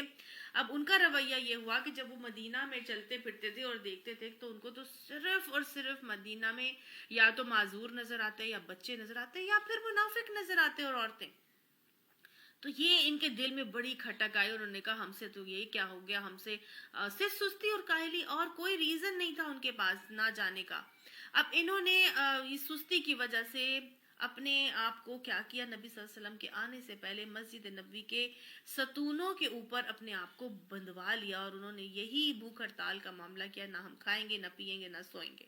صرف اور صرف رفع حاجت کے لیے اپنے آپ کو کھلواتے اور پھر بندھوا لیتے. حتیٰ کہ نبی صلی اللہ علیہ وسلم وہاں پر پہنچ گئے اور ان کو اس حالت میں دیکھا. آپ صلی اللہ علیہ وسلم نے ان کے ساتھ کوئی ایسا معاملہ نہیں کیا، اور حتیٰ کہ جب وہ دن گزرتے گئے اور وہ کیا ہوئے، اپنی کمزوری اور ضعف کی وجہ سے بے ہوش ہو کر گر گئے. تو پھر اللہ تعالیٰ نے یہ آیت نازل کی کہ عسى الله ان يتوب عليهم ان الله غفور رحیم، شاید کہ اللہ ان کو ان کی توبہ قبول کر لے، بے شک اللہ کو بخشنے والا بھی ہے، رحم کرنے والا بھی ہے. تو گویا ان کے دل میں صدقے دل سے توبہ کا جو ہے خیال تھا اور اس توبہ کی وجہ سے اپنی توبہ کو قبولیت کے درجے تک پہنچانے کے لیے انہوں نے باقاعدہ عمل سے یہ ثابت کیا کہ ہم اپنے کیے پر پشیمان ہیں، ہم خطا کار تھے اور اللہ تعالیٰ ہمیں معاف فرما دے. دیکھیں وہ زندگی میں اپنے آپ کے اعمال، جو غلط اعمال ہو گئے ہیں، ان پہ قصوروں پہ اعتراف کر کے ندامت اور پشیمانی سے توبہ تائب ہوتے تھے. تو پھر جب وہ توبہ تائب ہوتے تھے تو اللہ سبحانہ تعالیٰ بھی ان کی طرف تواب ہو جاتا تھا، پھر اللہ بھی ان کو ان کی طرف پلٹ آتا تھا. لہٰذا اللہ تو ہے ہی بخشنے والا، رحم کرنے والا. تو اللہ نے کہا خذ من اموالہم صدقۃ، ان سے ان کے مال لو اور صدقہ کرو ان مالوں کو لے کر. اور کیا صدقہ کرنے سے کیا ہوگا؟ تو تطہرہم، ان کو اس سے پاک کرو، وتزکیہم، اور ان کا تزکیہ کرو، بہا، اس صدقے کے ساتھ، وصلی علیہم، اور ان کے اوپر رحمت کی دعائیں کرو، ان کے لیے دعائیں رحمت کرو. کیوں؟ ان صلاتک سکن لہم، یہ تمہاری جو دعائیں رحمت ہوگی نا، یہ ان کے لیے سکون سکینے کا باعث ہوگی. واللہ علی سمیع علیم، اور اللہ سننے والا جاننے والا ہے. اور اللہ سبحانہ تعالیٰ کے نبی نے پھر ایسا ہی کیا کہ ان سے ان کا مال لیا، اور ان کو مال لے کے ان کو پاک بھی کیا، اور ان کو ان کا تزکیہ بھی کیا. مال ہمیشہ انسان کے اندر تزکیہ کا معاملہ کرتا ہے. یہ مالوں کی محبت ہوتی ہے جن سے انسان کو سے گناہ سرزد ہوتے ہیں. تو لہٰذا اللہ سبحانہ تعالیٰ نے یہ طریقہ بتایا کہ اگر چاہتے ہیں کہ ان کی توبہ قبول ہو جائے تو یہ مال لیں اور صدقہ کر دیں. مال صدقہ کی قبولیت میں کو بڑھا دیتا ہے، یعنی توبہ کی قبولیت کو، یعنی کہ جو مال صدقے کی صورت میں انسان دیتا ہے تو وہ توبہ کی قبولیت کو کیا کرتا ہے؟ بڑھا دیتا ہے. آپ مودودی صاحب فرماتے ہیں کہ صدقہ کرنا ایک کنویں میں گرے ہوئے شخص کے باہر نکلنے کے لیے ہاتھ پاؤں مارنے کا عمل ہے. ہاتھ پاؤں مارتا ہے کہ میں باہر نکل آؤں، تو اللہ تعالیٰ کیا کرتا ہے؟ اس کو اس کے اسی صدقے کی بدولت اس کو توبہ کی قبولیت جو ہے وہ عطا فرماتا ہے، اور اس کو اس گڑھے میں سے جو گناہوں کے دلدل میں وہ دھس رہا ہوتا ہے اس سے اس کو نکال لیتا ہے. اور پھر حدیث میں آتا ہے نا، التائب من الذنب کمن لا ذنب لہ، گناہوں سے توبہ کرنے والا ایسا ہوتا ہے جیسے گناہ اس نے کیے ہی نہیں. تو اللہ ایسے پھر اس کو پاکیزگی عطا فرماتا ہے، اس کو تطہرہم کا معاملہ کرتا ہے، اور اس کو بالکل ایسا بنا دیتا ہے جیسے اس نے کبھی گناہ کیا ہی نہ ہو. گناہ تو انسان کا ایک فطری عمل ہے نا، بشری عمل ہے جو کہ ہوتا ہی ہوتا ہے. نسیان اور بھول چوک سے انسان گناہ کر ہی جاتا ہے. لیکن آپ صلی اللہ علیہ وسلم فرماتے ہیں کل بنی آدم خطاؤن، تمام بنی آدم خطا کار ہیں، لیکن خیر الخاطئین توابون، بہترین خطا کار وہ ہے جو توبہ کرتا ہے، توبہ کر کے پلٹتا ہے اللہ کی طرف. تو انہوں نے بھی ایسا ہی کیا، یہ توبہ تائب ہوئے، بہترین خطا کار بنے. اگر خطا نہ کرے تو اللہ کا فرماتا ہے کہ اگر تم خطا نہ کرتے تو میں تمہیں لے جاتا اور تمہاری جگہ دوسروں کو لے آتا جو خطا کرتے اور بار بار پلٹ کے میرے پاس توبہ کرنے کے لیے، معافی مانگنے کے لیے آتے. تو انیبوا الی ربکم واسلموا اللہ، یہ بہت ضروری ہے، یہ اللہ کو بہت پسند ہے کہ اللہ کی طرف انابت کریں، پلٹیں، اور پھر اپنی فرما برداری کا معاملہ اختیار کریں. تو یہاں پر ایک اور چیز سکھائی گئی کہ اگر اللہ کی توبہ کو اپنے لیے اپنا کنفرم کروانا ہے تو پھر کیا کرو؟ اپنی طاقت اور اپنی مالی استطاعت کے مطابق صدقہ کرو. اب ان کے ساتھ جب یہ آیت نازل ہوئی تو انہوں نے کہا یا رسول اللہ ہمارے گھر لے لیجئے، یہ سارے گھر ہی تھے جن کی محبت کی وجہ سے جو ہے ہم لوگ نہیں گئے تھے، اور سستی آڑی کاہلی آڑے آ گئی تھی. آپ صلی اللہ علیہ وسلم ہم سے سب کچھ لے لیں. آپ صلی اللہ علیہ وسلم نے فرمایا نہیں، بس 1/3 دے دو اور باقی رہنے دو. پھر آپ صلی اللہ علیہ وسلم نے 1/3 مال صدقے کے لیے لے کے رکھا. اللہ تعالیٰ فرماتا ہے الا یعلم ان اللہ هو یقبل التوبۃ عن عبادہ، کیا وہ نہیں جانتے کہ اللہ اپنے بندے کی توبہ اس وقت تک قبول کرتا رہتا ہے، توبہ قبول کرتا رہتا ہے اپنے بندے سے. وَيَأْخُذُ الصَّدَقَاتِ، اور وہ لیتا ہے ان کے، قبول کرتا ہے ان کے صدقات. اور وَأَنَّ اللَّهَ هُوَ التَّوَّابُ الرَّحِيمُ، اور اللہ تو ہے ہی توبہ قبول کرنے والا، رحم کرنے والا. تو اللہ تو معاف کرنے والا ہے، رحیم ہے. وہ تو اپنے پلٹنے والے کے لیے زمین اور آسمان سجانے کا حکم دیتا ہے. اصل بات کیا ہے کہ اپنی توبہ کی قبولیت کے لیے خیرات کرو، صدقات دو، اللہ تعالیٰ تمہاری توبہ بھی قبول کرے گا، اور تمہاری خیرات کو، یہ صدقات جو تم نے کیے ہوں گے وہ بھی تمہیں قبول کرے، تمہارے لیے قبول کرے گا. وَقُلِ الْعَمَلُوا، اور ان سے اب کہہ دو کہ عمل کرو، اب تم عمل کرو. فَسَيَرَ اللَّهُ عَمَلَكُمْ، اب ان قریب اللہ وہ عمل دیکھے گا تمہارے، وَرَسُولَهُ، اور اس کا رسول، وَالْمُؤْمِنُونَ، اور مومن بھی تو اب دیکھیں گے. یعنی اب اللہ نے کہا کہ ان سے کہو کہ اب تم عمل کرو. تم نے توبہ کی اللہ نے قبول کی, تم نے صدقے دی اللہ نے قبول کی, لیکن اب اللہ نے تمہارے عمل دیکھنے ہیں, اللہ نے, اللہ کے رسول نے اور مومنوں نے سب نے تمہارے طرز عمل دیکھنے ہیں کہ اب تمہارے طرز عمل کیسے رہتے ہیں. تو گویا توبہ کے بعد اصلاح عمل ضروری ہے. اس توبہ کے ساتھ اصلاح عمل کا وعدہ کرنا ضروری ہے, کیونکہ اللہ نے دیکھنا ہے کہ آگے اب تمہارا طرز عمل کیسا رہتا ہے. تو سمجھ میں آ رہا ہے آپ کو اس میں کہ توبہ کا اصل طریقہ پھر کیا ہے, کہ اپنی توبہ کے اندر ایک تو ندامت اور شرمندگی بہت زیادہ ہو, اور خلوص اور اخلاص کے ساتھ توبہ کرے. اور اللہ سبحانہ تعالیٰ توبہ کی قبولیت کے امکانات بڑھ جاتے ہیں جب کسی نیکی کے عمل کو کفارہ بنایا جائے, صدقات کی شکل میں خصوصی طور پر جب وہ عمل کیا جائے اور پھر اللہ کی طرف پلٹا جائے, اسلم اللہ کا معاملہ کیا جائے, اپنی اصلاح کرنا کی جائے, تو اللہ تعالیٰ توبہ قبول فرما لیتے ہیں. یہاں اللہ تعالیٰ نے سمجھا مجھے اور آپ کو ان کے رویے سے گویا یہ بات سمجھا دی اور سکھا دی کہ اللہ سبحانہ تعالیٰ توبہ ضرور قبول کریں گے, اور ان کے رویے سے پوری کی پوری سورت توبہ ان کے اوپر نام رکھ دیا گیا ایک سورت کا, کہ جی اللہ یہ وہ رویے تھے جو اللہ کو مطلوب ہے توبہ کرنے کے حوالے سے. اللہ تعالیٰ فرمایا, اللہ ہمیں ایسے ہی توبہ کرنے کی توفیق عطا فرمائے. آگے اللہ تعالیٰ فرماتے ہیں فَسَتُرَدُّونَ إِلَىٰ عَالِمِ الْغَيْبِ وَالشَّهَادَةِ, پھر تم اس کی طرف پلٹائے جاؤ گے جو کھلے اور چھپے سب کو جانتا ہے. فَيُنَبِّئُكُم بِمَا كُنتُمْ تَعْمَلُونَ, پس وہ بتا دے گا تم کو کہ جو تم کیا عمل کرتے رہے ہو. اللہ ہمیں زندگی کی مہلت عمل میں بھی توبہ کرنے کی توفیق عطا فرمائے, اور ہماری توبہوں کو قبولیت کے درجے عطا فرما کے اللہ ہماری اصلاح عمل کا معاملہ کرنا ہم سب کے لیے آسان کر دے, اور ہمیں ایسا بنا دے کہ ہم اسے پسند آ جائیں. اللہ جب ہم تجھ سے ملیں تو اس حال میں ہو کہ تو ہم سے راضی ہو, اور اب اپنے انجام سے ہم خوش ہوں, اور ہم گناہوں سے بخشائے تیرے پاس حاضر ہو جائیں. اللہم حاسبنا حسابا یسیرا. کچھ دوسرے لوگ بھی ہیں جن کا معاملہ بھی خدا کے حکم پر ٹھہرا ہوا ہے, چاہے انہیں سزا دے اور چاہے ان پر اثر نو مہربان ہو جائے. اللہ سب کچھ جانتا اور حکیم اور دانا ہے. یہ اب 3 لوگ تھے, 3 صحابہ کرام. ان 7 لوگوں نے تو اپنی قصوروں کا اعتراف کر کے اپنے عمل سے ثابت کر دیا تھا کہ جی ہم سے غلطی ہوئی ہے, اور جب تک کہ ہم انہوں نے تو توبہ کرنی اپنے عمل سے شو کر دی تھی نا, تو اللہ تعالیٰ نے ان کا معاملہ تو جلدی قبول بھی کر لیا. لیکن اب کچھ 3 لوگ رہ گئے تھے, اور 3 لوگ کون ہیں؟ حضرت ہلال بن امیہ, حضرت مرارہ بن ربی اور حضرت کعب بن مالک. یہ 3 لوگ تھے جنہوں نے نہ اپنا کوئی ایسا عمل شو کیا تھا, اور نہ ہی انہوں نے جا کے نبی صلی اللہ علیہ وسلم کے آگے کوئی عذرات پیش کیے تھے. ابھی وہ رکے ہوئے تھے, تو اللہ تعالیٰ نے ان کے بارے میں کہا کہ ابھی ان کا معاملہ جو ہے خدا کے حکم پر ٹھہرا ہوا ہے. اب اللہ تعالیٰ کے اوپر چاہے ان کو سزا دے چاہے مہربان ہو جائے, اللہ تو سب کچھ جانتا ہے اور حکیم اور دانا بھی ہے. ابھی اللہ نے ان کا معاملہ جو ہے ان 3 لوگوں کا پینڈنگ کر دیا. کچھ اور لوگ ہیں جنہوں نے ایک مسجد بنائی اس غرض کے لیے کہ دعوت حق کو نقصان پہنچائیں اور خدا کی بندگی کرنے کے بجائے کفر کریں اور اہل ایمان میں پھوٹ ڈالیں.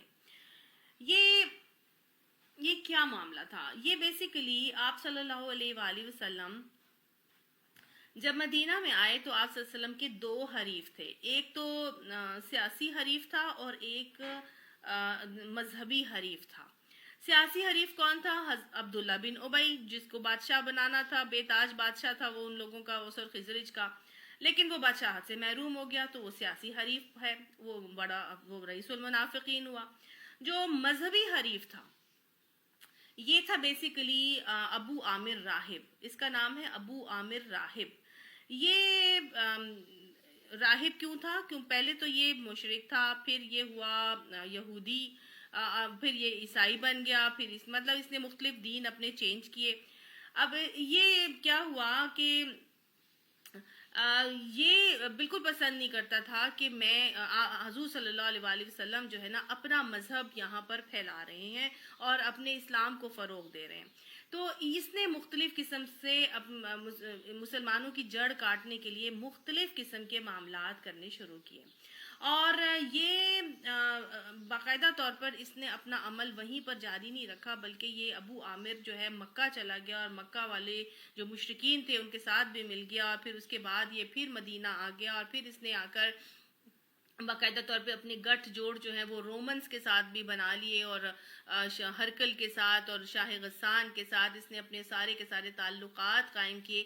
اور ایک یہودی تھا جس نے اپنا گھر پیش کیا تھا مدینہ کے اندر، اور اس نے کہا تھا آپ صلی اللہ علیہ وسلم سے ریکویسٹ کر کے جو ہے اپنے آپ کو کہا تھا کہ آپ مجھے مدینہ سے نہ نکالیں، میں آپ کا ساتھ دوں گا اور فلانا ڈھمکانا. لیکن اس کا گھر جو تھا وہ بیسیکلی سینٹر اور آماجگاہ بن گیا تھا منافقین کے پلاننگز کا.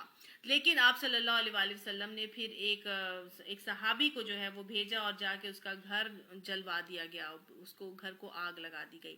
اب وہاں پہ ان کا منافقین کا کوئی سینٹر نہیں تھا جہاں پہ یہ بیٹھ کے کوئی پلاننگ کرتے. تو لہٰذا اس کے یہ چلا گیا، اب روم چلا گیا، اور اس نے وہاں جا کے ہرکل وغیرہ کے ساتھ اپنا پلاننگز وغیرہ کرنی شروع کی، اور مدینہ کے منافقوں کو اپنے ساتھ میں لایا.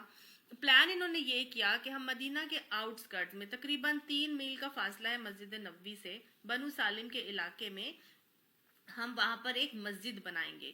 اور مسجد بنائیں گے، اور یہ مسجد بنانے کے لیے اس نے ریزن یہ دی کہ بھائی وہاں پر وہاں تم لوگ نبی صلی اللہ علیہ وسلم کو یہ کہنا کہ بھائی یہ بنو سالم اتنی دور ہے، اور اب دین اتنا مطلب وہاں سے اتنی دور سے 3 میل سے لوگ مسجد نبی بار بار نہیں آ سکتے، تو لہٰذا اب ایسا کرتے ہیں ہم یہاں پر ہی ایک مسجد بنا لیتے ہیں تاکہ قریب کے آس پاس کے جو علاقے کے لوگ ہیں وہ سب یہیں پر آ کے نماز پڑھ لیا کریں. آپ صلی اللہ علیہ وسلم سے اجازت لی گئی، آپ صلی اللہ علیہ وسلم نے اجازت دے دی. جب اجازت دے دی تو انہوں نے بیسیکلی ان کے انما الاعمال بالنیات کا معاملہ ہے نا، نیت تو اخلاص کی نہیں تھی بلکہ مسلمانوں کو نقصان پہنچانے کی تھی.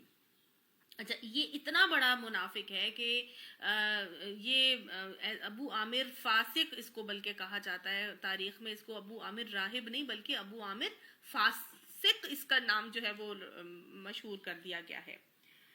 یہ ان کے جو بیٹے ہیں وہ کون تھے؟ حضرت حنظلہ. اور حنظلہ جو ہیں وہ اپنے باپ کو اس نفاق کی کیفیت میں، اس حالات میں دیکھتے رہے کہ کبھی ادھر اور کبھی ادھر، اور ہر طرح سے حتی الامکان کوشش ہے کہ مسلمانوں کو کسی طرح سے نقصان پہنچ جائے. تو یہ نفاق ان کے دل میں اتنا زیادہ چبھتا تھا، اور اتنی نفرت اس کے ساتھ بیٹھ چکی تھی کہ چھوٹی سی بھی کوئی بات ان کے دماغ میں آتی تھی تو آگے سے فوراً پریشان ہو جاتے تھے. ایک دن مدینہ کی گلیوں میں نکل آئے اور زور زور سے اعلان کرنے لگے حنظلہ تو منافق ہو گیا، حنظلہ تو منافق ہو گیا. حضرت ابو بکر صدیق ملے تو انہوں نے پوچھا کیا ہوا حنظلہ؟ تو انہوں نے آگے سے کہا کہ حنظلہ تو منافق ہو گیا. کہنے لگے کیسے منافق ہو گیا؟ کہتے ہیں کہ میں جب نبی اکرم صلی اللہ علیہ وسلم کی محفل میں بیٹھتا ہوں تو میری ایمان کی حالت کچھ اور ہوتی ہے، اور جب میں اپنے گھر والوں کے ساتھ ہوتا ہوں تو ایمان کی حالت بالکل مختلف ہوتی ہے، تو میں تو منافق ہو گیا. حضرت ابو بکر نے کہا ہاں یہ تو میرے ساتھ بھی ہوتا ہے، چلو نبی اکرم صلی اللہ علیہ وسلم کے پاس جا کے بات کرتے ہیں. جا کے نبی اکرم صلی اللہ علیہ وسلم کے پاس جا کے جب بات کی تو آپ صلی اللہ علیہ وسلم نے فرمایا یہ تو عین ایمان ہے، اور ایمان گھٹتا اور بڑھتا رہتا ہے. تو اگر تم لوگوں کی وہی کیفیت جو میری محفل میں یا میرے ساتھ ہوتی ہے، وہی کیفیت اگر تمہاری اپنے گھروں میں اور گھر والوں کے ساتھ بھی ہو تو پھر فرشتے تو تمہارے بستروں پر تم سے مصافحہ کریں. تو گویا ایمان کی حالت گھٹتی بڑھتی رہتی ہے، اس میں پریشان نہیں ہونا چاہیے، لیکن اپنے آپ کو واپس ایمان کی تجدید کرنے کے لیے ان محفلوں میں، ان جگہوں پر لانا ہم سب کو بہت ضروری ہے. اچھا آپ دیکھیں، سوچنے کی بات یہ ہے کہ یہ وہ صحابی ہیں جو منافقت سے اتنی کترا بھی رہے ہیں اور اتنا پریشان بھی ہیں کہ میں کہیں منافق تو نہیں ہو گیا. اور ان کو کیا درجہ ملتا ہے جنگ احد میں، جب بہت زیادہ گھمسان کا رن پڑا اور سب بہت ہی زیادہ مسلمان جو ہے اس میں شہید ہوتے ہیں. تو آپ صلی اللہ علیہ وآلہ وسلم نے جب بعد میں تبصرہ کر رہے تھے جنگ احد کے بعد تو کہنے لگے کہ میں دیکھ رہا ہوں کہ فرشتے حنظلہ کو ان کو غسل دے رہے ہیں، اور لوگوں نے دیکھا کہ واقعی ان کے بالوں میں سے پانی ٹپک رہا ہے. تو انہوں نے پوچھا، ان کی بیوی سے پوچھا گیا کہ کیا وجہ تھی، حنظلہ کو میں ایسا کیوں دیکھ رہا ہوں؟ تو انہوں نے آگے سے بیوی نے بتایا کہ یا رسول اللہ صلی اللہ علیہ وسلم، حنظلہ کی نا آج شادی ہوئی تھی، یعنی اس دن شادی ہوئی تھی جس دن جنگ احد ہوئی ہے. تو میں ان کے ساتھ ابھی ہم مطلب شب عروسی ہماری ہوئی ہے، اور آپ کی طرف سے اعلان آ گیا اور یہ فوراً سے جو ہے وہ جنگ لڑنے کے لیے چلے گئے، اور انہوں نے غسل بھی نہیں کیا تھا. تو اس وجہ سے وہ حالت جنابت میں چونکے تھے، تو اس وجہ سے آپ نے ایسے دیکھا ہوگا، تو آپ صلی اللہ علیہ وسلم نے ان کو غسیل ملائکہ کا لقب دیا۔ اتنے بڑے شہادت کے درجے پر کون پہنچ رہے ہیں؟ یہ ابو عامر راہب، ابو عامر فاسق کے بیٹے۔ سوچنے کی بات یہاں پر یہ ہے کہ ہم اپنی ہر کمی کوتاہی کا وبال جو ہے اپنے پیرنٹس پہ ڈال دیتے ہیں۔ ہمیں تو بچپن سے سکھایا ہی نہیں گیا، ہمیں تو بچپن سے عادت ہی نہیں ڈالی گئی، ہمیں تو بچپن میں کسی نے قرآن ہی نہیں پڑھایا، صحیح طرح سے سمجھایا ہی نہیں۔ ہمارے گھروں میں تو ایسے ہوتا تھا، گھر میں کبھی کسی نے اوڑھنے لپیٹنے کا حکم ہی نہیں دیا، بتایا ہی نہیں کہ جی ہمارے گھر میں تو کوئی بھی نہیں جلباب اوڑھ کے نکلتا تھا۔ تو گھروں میں تو ہر ایک کے بہت ساری چیزیں ہو رہی تھی۔ کیا حضرت حنظلہ کے گھر میں وہ اپنے باپ کو منافقت میں نہیں دیکھ رہے تھے؟ لیکن وہ اسی سے کیا کر رہے تھے؟ گھن کھا رہے تھے، وہ اسی کے بارے میں حیران اور پریشان تھے کہ کہیں میرے اندر یہ چیز نہ آ جائے۔ تو جس کی فطرت سلیم ہو جاتی ہے وہ خود جاتا ہے، وہ خود حاصل کرتا ہے دین۔ وہ اپنی کمی کا وبال اپنے والد پر نہیں ڈال رہے تھے کہ چونکہ میرا والد منافق تھا تو بھئی میں بھی پھر ٹھیک ہے نفاق ہی کروں گا، میں بھی منافق ہی رہوں گا۔ نہیں، بلکہ ہمارے پاس یہ بہت بڑی واضح ثبوت موجود ہے، واضح مثال موجود ہے حضرت حنظلہ کی کہ کس طرح انہوں نے اپنے آپ کو نفاق سے بچا کے اور کس طرح شہادت کے درجے پر وہ پہنچے تھے۔ تو آج ہم سب بھی جو ہے وہ اپنے آپ کے لیے، ہمارے لیے کوئی جسٹیفیکیشن نہیں ہے کہ ہم اپنی کمی کوتاہی کا وبال جو ہے وہ ہم اپنے والدین کے اوپر ڈال دیں، اپنے گھرانے کے اوپر ڈال دیں۔ یہ شیطان کا رویہ ہے، جو شیطان نے کہا تھا نا کہ بما اغویتنی، کہ جس طرح تو نے مجھے گمراہ کیا نا اللہ، اب میں تیرے سارے بندوں کو جو ہے وہ گمراہ کروں گا۔ یہ شیطانی رویہ ہے، اللہ ہمیں اس سے معاف فرمائے۔ اچھا، اب اللہ تعالیٰ نے آگے کیا فرمایا کہ یہاں پر جو ہم مسجد کے بارے میں پڑھ رہے تھے، مسجد جو ہے وہ کس نے بنائی تھی؟ ابو عامر راہب نے بنائی، اور آپ صلی اللہ علیہ وسلم کو بلایا گیا کہ جی آپ صلی اللہ علیہ وسلم آئیں اور یہ مسجد کی جو ہے وہ اناگوریشن کر دیں۔ تو جنگ تبوک پر جانے سے پہلے یہ مسجد تیار ہو گئی۔ مسجد کا نام مسجد ضرار تو نہیں تھا، لیکن چونکہ یہ مسلمانوں کو ضرر پہنچانے کے لیے بنائی گئی تھی، لہٰذا یہاں پہ مسجدن ضرارن کہا گیا ہے۔ تو یہ مسلمانوں کو ضرر دینے والی مسجد تھی۔ تو آپ صلی اللہ علیہ وسلم نے کہہ دیا کہ میں ابھی تو جہاد پر کے لیے مصروف ہوں، تو جہاد سے واپس آؤں گا جب تبوک سے واپس، تو پھر میں تمہارے پاس انوگریشن کے لیے آ جاؤں گا۔ اللہ تعالیٰ نے یہاں پر آیات نازل کر کے گویا یہ بتا دی کہ یہ مسجد کیوں بنائی گئی تھی۔ یہ بیسیکلی دعوت حق کو نقصان پہنچانے کے لیے بنائی گئی تھی اور کفر کرنے اور اہل ایمان میں پھوٹ ڈالنے کے لیے بنائی گئی تھی۔ تو لہٰذا اب کیا کرو، اور اس بظاہر عبادت گاہ کو اس شخص کے لیے کمین گاہ بنائیں جو اس سے پہلے خدا اور اس کے رسول کے خلاف برسرے پیکار ہو چکا ہے، یعنی عبداللہ بن ابی اور یہ جو ابو عامر تھا، وہ ضرور قسمیں کھا کھا کر کہیں گے کہ ہمارا ارادہ تو بھلائی کے سوا کسی دوسری چیز کا نہ تھا، مگر اللہ گواہ ہے کہ وہ قطعی جھوٹے ہیں۔ تم ہرگز اس عمارت میں کھڑے نہ ہونا جو مسجد اول روز سے تقویٰ پر قائم کی گئی تھی، وہی اس کے لیے زیادہ موزوں ہے کہ تم اس میں عبادت کے لیے کھڑے ہو۔ اس میں ایسے لوگ ہیں جو پاک رہنا پسند کرتے ہیں اور اللہ کو پاکیزگی اختیار کرنے والے ہی پسند ہیں۔ پھر تمہارا کیا خیال ہے کہ بہتر انسان وہ ہے جس نے اپنی عمارت کی بنیاد خدا کے خوف اور اس کی رضا پر طلب پر رکھی، یا وہ جس نے اپنی عمارت ایک وادی کی کھوکھلی بے ثبات گگر پر اٹھائی اور وہ اسے لے کر سیدھی جہنم کی آگ میں جا گری؟ ایسے ظالم لوگوں کو اللہ کبھی سیدھی راہ نہیں دکھاتا۔ یہ عمارت جو انہوں نے بنائی ہے ہمیشہ ان کے دلوں میں بے یقینی کی جڑ بنی رہے گی، جس کے نکلنے کی اب کوئی صورت نہیں ہے بجز اس کے کہ ان کے دل ہی پارا پارا ہو جائیں۔ اللہ نہایت باخبر اور حکیم اور دانا ہے۔ یہ آیات جب نازل ہوئی تو اللہ سبحانہ تعالیٰ کے نبی نے عاصم بن عدی اور مالک بن واشم کو مسجد زرار کو آگ لگانے کے لیے بھیجا، اور انہوں نے جا کر پھر مسجد زرار کو آگ لگا دی۔ ایک اور جگہ آتا ہے کہ عامر بن سکن اور واشی کو بھیجا تھا کہ اس کو ڈھا کر اس کو آگ لگا دی جائے۔ واللہ عالم، بہرحال آپ صلی اللہ علیہ وسلم نے اس عمارت کو ڈھا دیا اور اس کو آگ لگانے کا حکم دے دیا۔ مسجد ہمیشہ وہی بنائی جائے جہاں پر اللہ سبحانہ تعالیٰ کے نام لیا جائے، اور وہ یہاں جیسے بتایا جا رہا ہے کہ جس کی بنیاد اول روز سے تقوی ہی پر قائم کی گئی ہو، اور وہی اس کے لیے زیادہ موضوع ہے کہ اس میں عبادت کے لیے کھڑا ہوا جائے۔ تو یہ کون سی مسجدیں تھیں جو تقوی کے اوپر قائم ہوئی تھیں اول روز سے؟ ایک تو مسجد قباء ہے، پھر مسجد نبوی ہے، پھر مسجد قبلتین تھی، تو اور مسجد حرام ہے۔ اور یہاں پر کیا بتایا جا رہا ہے، کیونکہ ایسے یہاں پر اس میں وہ رجال پائے جاتے ہیں وہ یحبون ان یطہروا، جو پاک رہنا پسند کرتے ہیں، اور اللہ کو بھی، واللہ یحب المتطہرین، اللہ کو بھی بیسیکلی پاکیزہ رہنے والے لوگ پسند ہیں۔ تو بے شک اللہ سبحانہ تعالیٰ کو پاک اور صاف رہنے والے لوگ پسند ہیں۔ اللہم اجعلنی من التوابین واجعلنی من المتطہرین، اللہ ہمیں توبہ کرنے والوں میں اور پاک صاف رہنے والوں میں شامل فرما، اور اللہ ہماری مسجدوں کو ایسے ہی نمازیوں سے آبادیاں عطا فرما دے۔ تو پھر تمہارا کیا خیال ہے؟ اب آگے یہاں پہ ایک مثال دی گئی کہ جس نے اپنی عمارت کی بنیاد جو ہے وہ بے بنیاد گگر پر اٹھائی ہو، یعنی ایسی عمارت جس کی بنیادیں ہی کمزور ہوں، وہ کیا کرے گی؟ وہ کہاں لوگوں کو لے کر اپنے ساتھ جو ہے وہ کتنے عرصے تک وہ سٹینڈ کر سکے گی نا؟ تو گویا یہ بتایا جا رہا ہے کہ اپنے تمام جو دین کی بنیاد اور دین کی عمارت تم جو اپنی کھڑی کرتے ہو، اس کی بنیادیں کمزور نہ بنانا۔ اور اس کی بنیادیں کمزور کیسے ہوں گی؟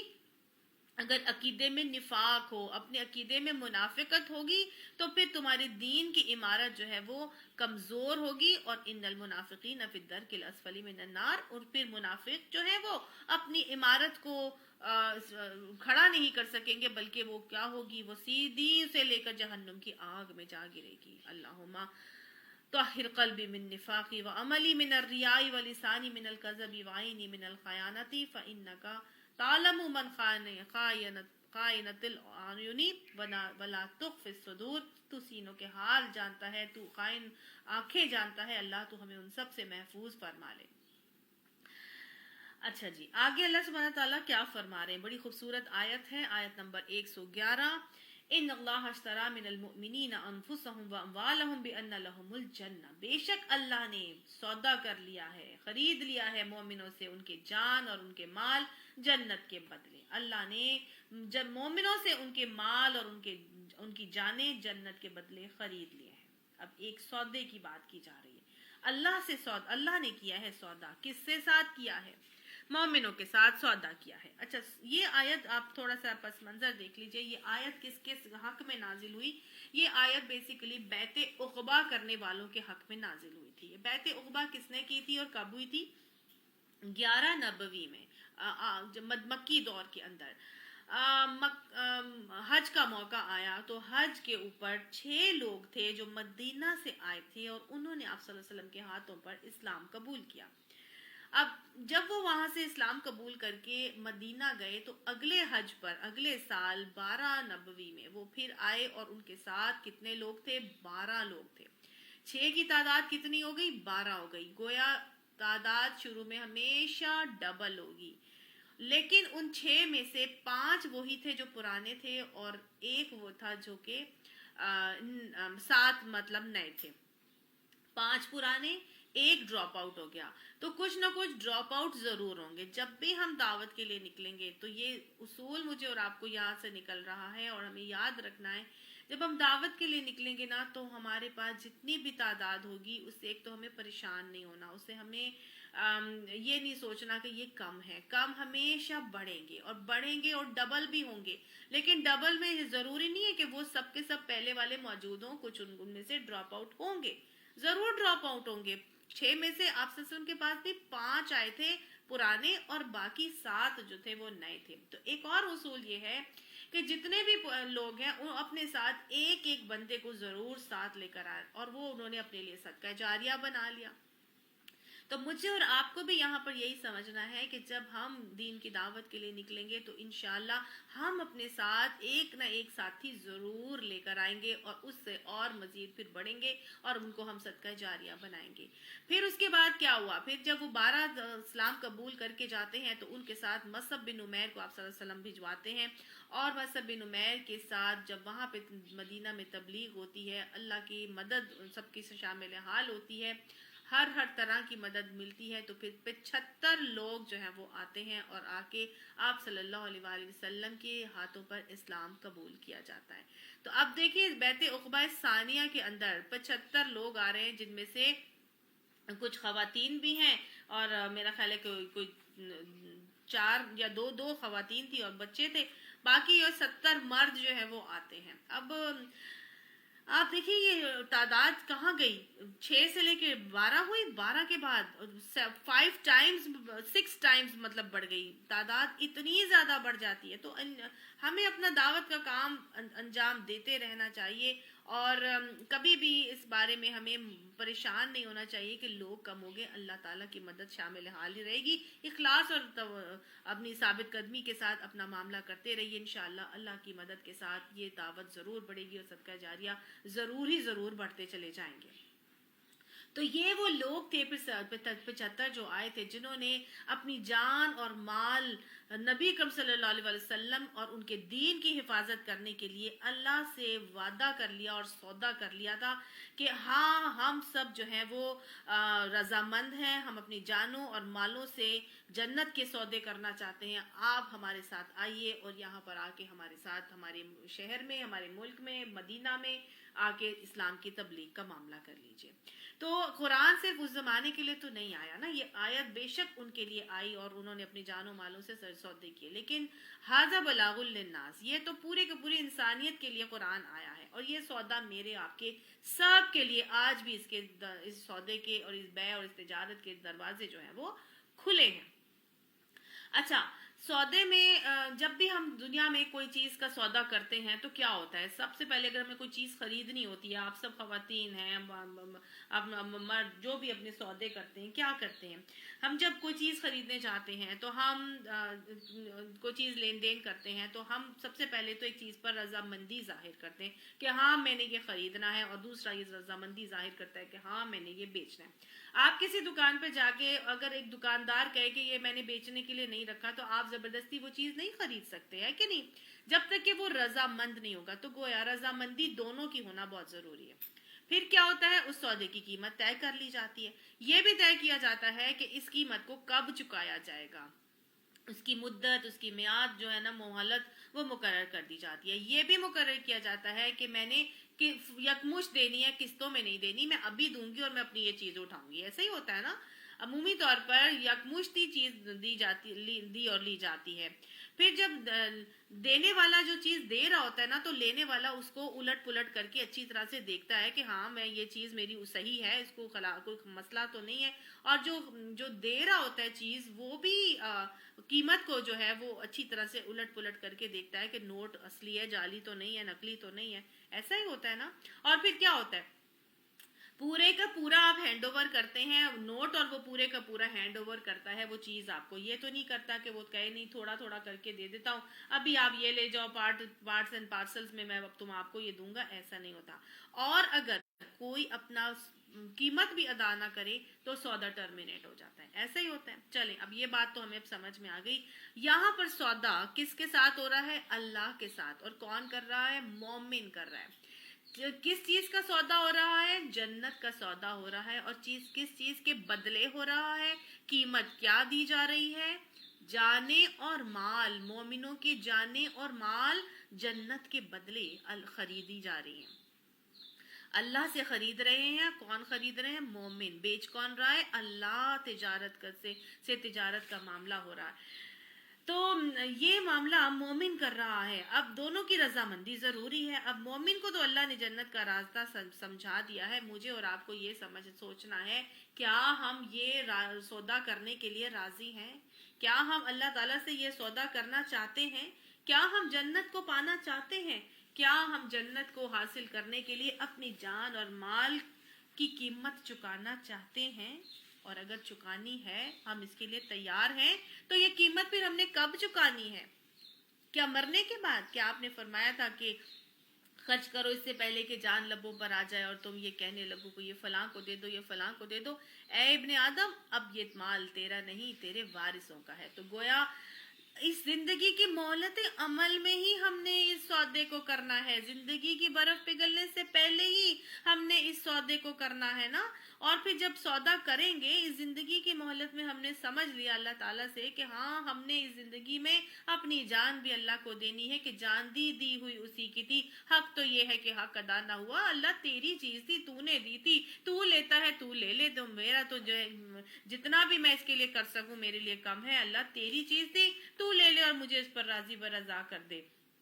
آپ دیکھیں رب کائنات وہ تو اتنا رحیم ہے کہ دیتا بھی خود ہی ہے, جان بھی وہی دیتا ہے, مال بھی اسی نے دیا, جنت بھی اسی کی ہے, اور کہتا ہے کہ میری ہی چیز میں نے تمہیں دی ہے اور مجھے تم اس کو دے دو. اور دیکھیں میری اور آپ کی مثال بالکل اس بچے کی سی ہے. مجھے بڑی پیاری مثال لگتی ہے یہ. ہم مائیں ہیں, ہم اپنے بچوں کے لیے مختلف چیزیں لے کر آتے ہیں. ہم ان کو چاکلیٹس لا کے دیتے ہیں, سپوز, یا ہم ٹافی لا کے دیتے ہیں. ہم اس کو چاکلیٹ لا کے دیتے ہیں اور ہم اپنے بچے کو چاکلیٹ دیں, اور ہم چاکلیٹ کے بعد ماں اپنا بچے کو کہے کہ منہ کھول کے کہ میرے منہ میں بھی ڈالو. تو مختلف بچے جو ہیں ان کے مختلف ایٹیٹیوڈز ہوں گے اپنے ماؤں کے ساتھ. ایک بچہ وہ ہوگا جو کیا کرے گا, اپنی چاکلیٹ کا ریپر کھولنے سے پہلے ہی اپنی ماں کو دے دے گا کہ ماں تو نے مجھے دی تھی چاکلیٹ, تو لے لے, تو کھا لے, تجھے چاہیے تو لے لے. دوسرا بچہ وہ ہوگا جو کیا کہے گا, وہ ریپر کو کھولے گا اور کھول کے ماں کے منہ میں ڈالے گا, پہلے خود نہیں کھائے گا, ماں کو دے گا. تیسرا بچہ وہ ہوگا جو کھولنے کے بعد اپنے منہ میں کھائے گا اور پھر بچ جائے گی تو وہ ماں کو دے دے گا. ایک بچہ وہ ہوگا جو اپنا ہاتھ پیچھے کر لے گا اگر میں نہیں دوں گا, اور ایک بچہ وہ ہوگا جو ہے وہ چاکلیٹ لے کر ہی بھاگ جائے گا. اب میں اور آپ کون سا بچہ بننا چاہتے ہیں, ہم نے خود ڈیسائیڈ کرنا ہے. اللہ سبحانہ تعالیٰ ہمارا خالق بھی ہے, ہمارا مالک بھی ہے, رحیم بھی ہے, کریم بھی ہے, الودود بھی ہے, 70 ماؤں سے زیادہ پیار کرنے والا ہے. اس نے ہی ہم کو مال دیا, اس نے ہی ہمیں صحت دی, اس نے ہی ہمیں اسباب دیے, اس نے ہی ہمیں طاقت قوت صلاحیتیں دی, اسی نے ہمیں ہر چیز عطا فرمائی. اور پھر وہ ہمیں کہتا ہے یہ جنت بھی میں نے تمہارے لیے بنائی ہے, پالو آ کر, یہ لے لو, اپنی جانیں اور مال مجھے دے دو, اور یہ جنت جو تمہارے لیے بنائی ہے یہ تم آ کے اپنے لیے تم اب یہ جنت کو حاصل کر لو. اب میں نے اور آپ نے کون سا بچہ بننا ہے یہ میرے اور آپ کے اوپر ہی ہے. اور اب یہ زندگی کے مہلت حمل میں اب ہم نے دنیا کی چیزوں میں تو بارگیننگ بھی ہو جاتی ہے, لیکن جنت کے محل میں جنت کے کو پانے کے لیے کسی قسم کی بارگیننگ نہیں ہے, پوری کی پوری یک مشت ادائیگی ہے. دنیا کے گھر ہمیں نہیں ملتے بغیر قیمت کے, تو جنت بغیر قیمت کے مل سکتی ہے؟ نہیں. جب یک مشت ادائیگی بھی کرنی ہے, پورا کا پورا ادا بھی کرنا ہے. یہ نہیں کہ ابھی تھوڑا لے لو, ابھی بعد میں لے لو, ابھی آگے دے دوں گی, پیچھے کر لوں گی. نہیں نہیں نہیں, پورے کے پورے جان بھی اللہ کے, مال بھی اللہ کے, سب چیزیں دینی ہے, بچا بچا کر اپنے لیے نہیں رکھنی. کسی کو 10 سال کی مہلت ملتی, کسی کو 20 سال کی ملتی ہے, کسی کو 40 سال کی ملتی ہے, لیکن دینا اسی مہلت عمل میں ہے. اگر نہیں دیا تو یہ سودا ختم ہو جائے گا, اور پھر جنت کی ملکیت نہیں مل سکے گی. اللہ سبحانہ تعالیٰ ہمیں اپنی زندگیوں میں ہی یہ سیانے تاجر کی طرح کا سودا کرنے کی توفیق عطا فرما دے, کیونکہ جو ہم نے یہاں پہ چھوڑ گیا وہ تو بس پھر بعد والوں کے لیے ہی ہے. اللہ تعالیٰ ہمیں یہ باتیں سمجھا دے اور ہمیں اس سودوں کو کرنے کی توفیق عطا فرما دے. اللہ تعالیٰ اس سودے کے بارے میں کیا فرما رہا ہے؟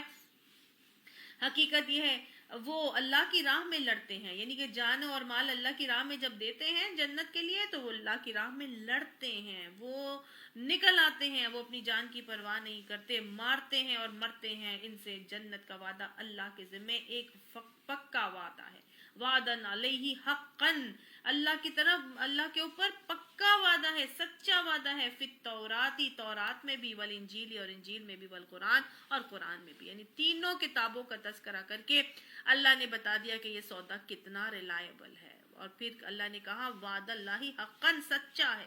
پھر تینوں کتابوں سے اس کی ریلائبلٹی دکھائی, اور پھر کہہ دیا ومن اوفی بعہدہ من اللہ, اور اللہ سے پکا وعدہ, سچا وعدہ کون کر سکتا ہے؟ اللہ سے زیادہ اپنے وعدے کو پورا کرنے والا کون ہو سکتا ہے؟ فاستبشروا, بس خوشیاں مناؤ. بس خوشیاں مناؤ ببایعکم الذی بایعتم بہ، اپنے اس سودے کو جو تم نے اللہ سے چکا لیا ہے، وذالک هو الفوز العظیم، اور یہ بڑی عظیم الشان کامیابی ہے۔ خوشیاں منانے کا حکم دیا جا رہا ہے کیونکہ اصل کامیابی تو یہ ہے۔ ہم دنیا کی چیزوں کو حاصل کرنا کامیابی سمجھتے ہیں، ہم کہتے ہیں دنیا کے مال، عہدے، اقتدار، طاقت، ہمیں چیزیں حاصل ہو جائیں تو بس ہم یہ ہماری کامیاب ہو گئے۔ نہیں، اللہ نے کہا خوشیاں مناؤ اس سودے پر جو تم نے اللہ سے چکایا ہے، کیونکہ کامیابی ہے تو یہی عظیم الشان کامیابی ہے۔ اللہ یہ عظیم الشان کامیابیاں ہمیں عطا فرما دے۔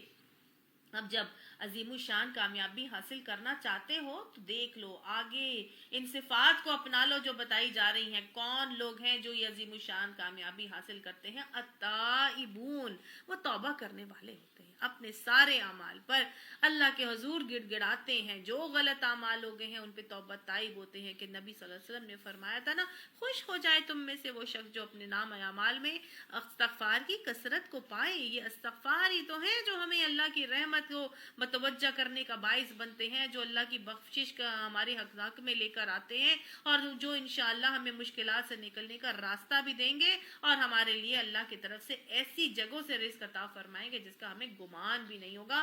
تو لہٰذا یہ سب کیا کرتے ہیں؟ خوب توبہ طائب ہوتے ہیں، اللہ کی طرف رجوع کرنے والے، پلٹنے والے ہوتے ہیں۔ والعابدون، عبادت کرنے والے ہوتے ہیں، اللہ کی بندگی میں اثر اطاعت اپنا خم کر دیتے ہیں۔ والحامدون، اور حامدون اللہ کی تعریفوں کے گن گانے والے ہوتے ہیں۔ السائحون، وہ سیاحت کرنے والے ہوتے ہیں۔ سائحون سے تین چیزیں آتی ہیں۔ ایک تو یہ کہ حضرت اکرمہ نے فرمایا تھا کہ یہ طالب علم ہے، دین کے طالب علم جو علم حاصل کرنے کے لیے اپنے گھر بار چھوڑ کر نکلتے ہیں، تفسیر مظہری میں آتا ہے۔ لیکن اس سے مراد جو ہے وہ صائمون بھی آتا ہے، جو کثرت سے روزے رکھنے والے ہوتے ہیں۔ اور ایک اور چیز اس کے حوالے سے آتا ہے کہ سیاحت کرنے والے، یعنی سیاحت کرنے والے بھی اس سے مراد لی گئی ہے کہ سیر کر کے دنیا میں پھرتے ہیں، اللہ کے دین کے غلبے کے لیے کوشاں ہوتے ہیں۔ گویا حدیث میں آتا ہے نا، سیاحت امتی الجہاد فی سبیل اللہ، میری امت کی سیاحت کیا ہے؟ اللہ کی راہ میں جہاد۔ تو گویا مجاہد اس کے اندر جو ہے وہ آتے ہیں۔ پھر کیا ہے؟ الراکعون، وہ رکوع کرنے والے ہوتے ہیں۔ الساجدون، سجدوں کی کثرت کرتے ہیں، اور آپ نے فرمایا تھا کہ سجدوں کی کثرت سے میری مدد کرو۔ تو نبی صلی اللہ علیہ وسلم کی مائیت حاصل کرنے کے لیے سجدوں کی کثرت بھی بہت ضروری ہے۔ یہی ان کی صفات ہیں جو بتائی جا رہی ہیں کہ وہ رکوع بھی کرتے ہیں، سجدے بھی کرتے ہیں، اور الامرون بالمعروف والناہون عن المنکر، اور عمل بالمعروف کرتے ہیں، نہی عن المنکر کرتے ہیں، والحافظون حدود اللہ، اور اللہ کے حدود کی حفاظت کرنے والے ہوتے ہیں۔ اللہ نے جو بھی حدیں مقرر کر دی ہیں وہ یہ ساری حدوں کی حفاظت کر کے چلتے ہیں۔ یہ سارے کے سارے صفات سے متصف ہو کر جب وہ عمل کرتے ہیں تو ایسے ہی ان مومنوں کے لیے اللہ تعالیٰ فرماتا ہے وَبَشِّرِ الْمُؤْمِنِينَ، تو پھر جنت کی خوشخبری انہی مومنوں کو دے دو۔ اللہ تعالیٰ جسے خرید لیتا ہے اسے انمول اور نایاب بنا دیتا ہے۔ اللہ تو ہمیں بھی انمول اور نایاب بنا دے، اللہ یہ صفات ہمارے اندر پیدا فرما دے۔ وہ ایک بڑا خوبصورت شعر آتا ہے کہ جب تک بکے نہ تھے کوئی پوچھتا نہ تھا، تو نے خرید کر مجھے انمول بنا دیا۔ اللہ تو ہمیں انمول بنا دے۔ ما کان للنبی والذین آمنوا ان یستغفروا للمشرکین، نبی کو اور ان لوگوں کو جو ایمان لائے ہیں زیبا نہیں ہے کہ مشرکوں کے لیے مغفرت کی دعا کریں، چاہے وہ ان کے رشتہ دار ہی کیوں نہ ہو، جبکہ ان پر یہ بات کھل چکی ہے کہ وہ جہنم کے مستحق ہیں۔ اس آیت کے شان نزول کیا آتا ہے بیسیکلی کہ حضرت ابو طالب جو آپ صلی اللہ علیہ وآلہ وسلم کے چچا بھی تھے اور مسلمان نہیں ہوئے تھے، لیکن نبی صلی اللہ علیہ وسلم جو ہے وہ مستقل ان کو تاکید کرتے رہے کہ وہ کلمہ پڑھ لیں اور ایمان قبول کر لیں، تو حضور صلی اللہ علیہ وسلم کی شفاعت جو ہے وہ ان کے لیے بھی آ جائے گی اور وہ جہنم کے عذاب سے محفوظ ہو جائیں گے۔ اور مرض الموت میں جب آخری وقت ان کا آیا تو حضور صلی اللہ علیہ وسلم کو بڑی فکر ہوئی اور آپ ان کے پاس وہاں پہنچے تو وہااں ابو جہل، عبداللہ بن امیہ پہلے سے موجود تھے۔ تو آپ صلی اللہ علیہ وسلم نے فرمایا کہ چچا کلمہ لا الہ الا اللہ پڑھ لیں تو میں اور آپ کی بخشش کے لیے کوشش کروں گا۔ لیکن ابو جہل بولا کہ کیا آپ عبد المطلب کے دین کو چھوڑ دیں گے؟ رسول اللہ صلی اللہ علیہ وسلم نے کئی مرتبہ اپنی بات دہرائی، مگر ابو جہل ہر بار یہی کہتا کہ حتیٰ کہ حضرت ابو طالب نے یہ کہہ دیا کہ میں عبد المطلب کے دین پر ہوں، اور پھر ان کی وفات ہو گئی۔ تو رسول اللہ صلی اللہ علیہ وسلم نے پھر قسم کھائی کہ میں آپ کے لیے برابر اللہ تعالیٰ سے استغفار کرتا رہوں گا جب تک کہ اللہ مجھے اس سے منع نہیں کر دیتا۔ تو اس موقع پر پھر اللہ تعالیٰ نے یہ آیت نازل کی کہ نبی کو اور ان لوگوں کو جو ایمان لائے ہیں زیبا نہیں ہے کہ مشرکوں کے لیے مغفرت کی دعا کریں، چاہے وہ ان کے رشتہ دار ہی کیوں نہ ہو، جب کہ ان پر یہ بات کھل چکی ہے کہ وہ جہنم کے مستحق ہیں۔ تو اس حوالے سے ہمیں کسی بھی مشرک کے لیے بخشش کی دعا نہیں کرنا چاہیے۔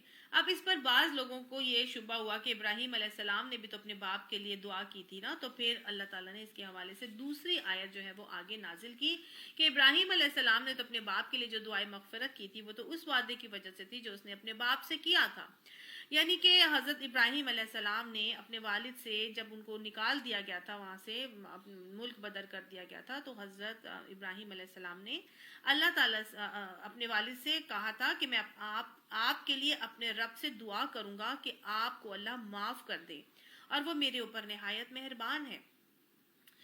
یہ بات سورہ ممتحنہ میں اللہ نے فرمائی۔ اس کے علاوہ مختلف اور قرآن کی صورتوں کے اندر سورہ شعراء میں بھی آتا ہے، اور سورہ ابراہیم کے اندر بھی اس طرح سے بات کی جاتی ہے۔ اللہ سبحانہ تعالیٰ نے سے انہوں نے کیا کہا تھا؟ انہوں نے کہا تھا کہ میں آپ کے لیے معافی ضرور چاہوں گا اور میرے اختیار میں لیکن کچھ نہیں ہے کہ آپ کو اللہ کی پکڑ سے بچا لوں۔ تو پھر چنانچہ اسی وعدے کی بنا پر حضرت ابراہیم علیہ السلام نے اپنے باپ کے لیے دعا کی تھی، اور یہ بھی کہا تھا کہ انہوں نے کہ میرے باپ کو معاف کر دے، بے شک وہ گمراہ لوگوں میں سے تھا، اور اس دن مجھے رسوا نہ کرنا جبکہ سب انسان اٹھائے جائیں گے، جبکہ نہ کسی کے مال کچھ کام آئے گا اور نہ ہی اولاد، اور وہی صرف نجات پائے گا جو اپنے خدا کے حضور بغاوت سے پاک دل لے کر حاضر ہوا ہوگا۔ تو یہ انہوں نے چونکہ دعا کی تھی، اور انہوں نے پھر یہ بھی آتا ہے نا ربنا اغفر لی ولوالدی وللمؤمنین یوم یقوم الحساب، جب یہ دعا انہوں نے وعدہ کیا تھا تو پھر اللہ تعالیٰ فرماتا ہے مگر جب اس پر یہ بات کھل گئی کہ اس کا باپ خدا کا دشمن ہے تو وہ اس سے بیزار ہو گیا، یعنی کہ جب ان کو یہ بات پتہ چل گئی کہ باپ واقعی اللہ کا دشمن ہے اور وہ دین پر نہیں پلٹ کر آئے گا، تو زندگی میں دعائیں مانگی جا سکتی ہیں، کیونکہ زندگی میں ہدایت کی ہے نا، اللہ اگر ان کو معاف کر دے گا تو وہ ہدایت کی طرف آ جائیں گے۔ تو اگر کوئی مشرک زندہ ہے اور آپ کا رشتہ دار ہے یا آپ کا پیارا ہے اور وہ زندہ ہے تو پھر تو بخشش کی دعا کی جا سکتی ہے، جیسے کہ حضور صلی اللہ علیہ وسلم نے بھی غزوہ احد میں دعا کی تھی اور فرمایا تھا اللہم اغفر لی قومی انہم لا یعلمون، اے میرے اللہ میری قوم کو بخش دے، یہ نہیں جانتے، یہ نہ جاننے والی جاہل قوم ہے۔ تو زندہ لوگوں کے لیے تو ان کی کافروں کے لیے بھی ہدایت کی دعا کی جا سکتی ہے، مطلب بخشش کے لیے، تاکہ ان کو ہدایت نصیب ہو، لیکن مر جائیں اور وہ اسی کفر پر مرے تو پھر دعا نہیں کی جائے گی۔ تو جب حضرت ابراہیم کو پتہ چل گیا کہ ان کا باپ خدا کا دشمن ہے تو وہ اس سے بیزار ہو گیا۔ حق یہ ہے کہ ابراہیم بڑا رقیق القلب اور خدا ترس اور بردبار آدمی تھا۔ آپ کو اصول سمجھ میں آ گیا نا کہ کب دعا کی جا سکتی ہے مشرکوں کے لیے اور کب نہیں کی جا سکتی۔ اللہ کا یہ طریقہ نہیں ہے کہ لوگوں کو ہدایت دینے کے بعد پھر گمراہی میں مبتلا کرے جب تک کہ انہیں صاف صاف بتا نہ دے کہ انہیں کن چیزوں سے بچنا چاہیے۔ در حقیقت اللہ ہر چیز کا علم رکھتا ہے، اور یہ بھی واقعہ ہے کہ اللہ ہی کے قبضے میں آسمان و زمین کی سلطنت ہے، اسی کے اختیار میں زندگی اور موت ہے، اور تمہارا کوئی حامی اور مددگار ایسا نہیں ہے جو تمہیں اس سے بچا سکے۔ اللہ نے معاف کر دیا نبی کو اور ان مہاجرین اور انصار کو جنہوں نے بڑی تنگی کے وقت میں نبی کا ساتھ دیا، اگرچہ ان میں سے کچھ لوگوں کے دل کجی کی طرف مائل ہو چکے تھے، مگر جب انہوں نے کجی کا اتباع نہ کیا بلکہ نبی ہی کا ساتھ دیا تو اللہ نے انہیں معاف کر دیا، بے شک اس کا معاملہ ان لوگوں کے ساتھ شفقت اور مہربانی کا ہے، اور ان تینوں کو بھی اس نے معاف کر دیا جن کے معاملے کو ملتوی کر دیا گیا تھا جبکہ زمین اپنی ساری وسعت کے باوجود ان پر تنگ ہو گئی تھی اور ان کی اپنی جانیں بھی ان پر بار ہونے لگی تھی، اور انہوں نے جان لیا کہ اللہ سے بچنے کے لیے کوئی جائے پناہ وہ خود اللہ ہی کے دامن رحمت کے سوا نہیں ہے، تو اللہ اپنی مہربانی سے ان کی طرف پلٹا تاکہ وہ اس کی طرف پلٹ آئیں، یقیناً وہ بڑا معاف کرنے والا رحیم ہے۔ اس آیت کی تفصیل انشاءاللہ ہم اگلی کلاس میں کریں گے۔ وآخر دعوانا الحمدللہ رب العالمین، صدق اللہ العظیم، آمین ثم آمین۔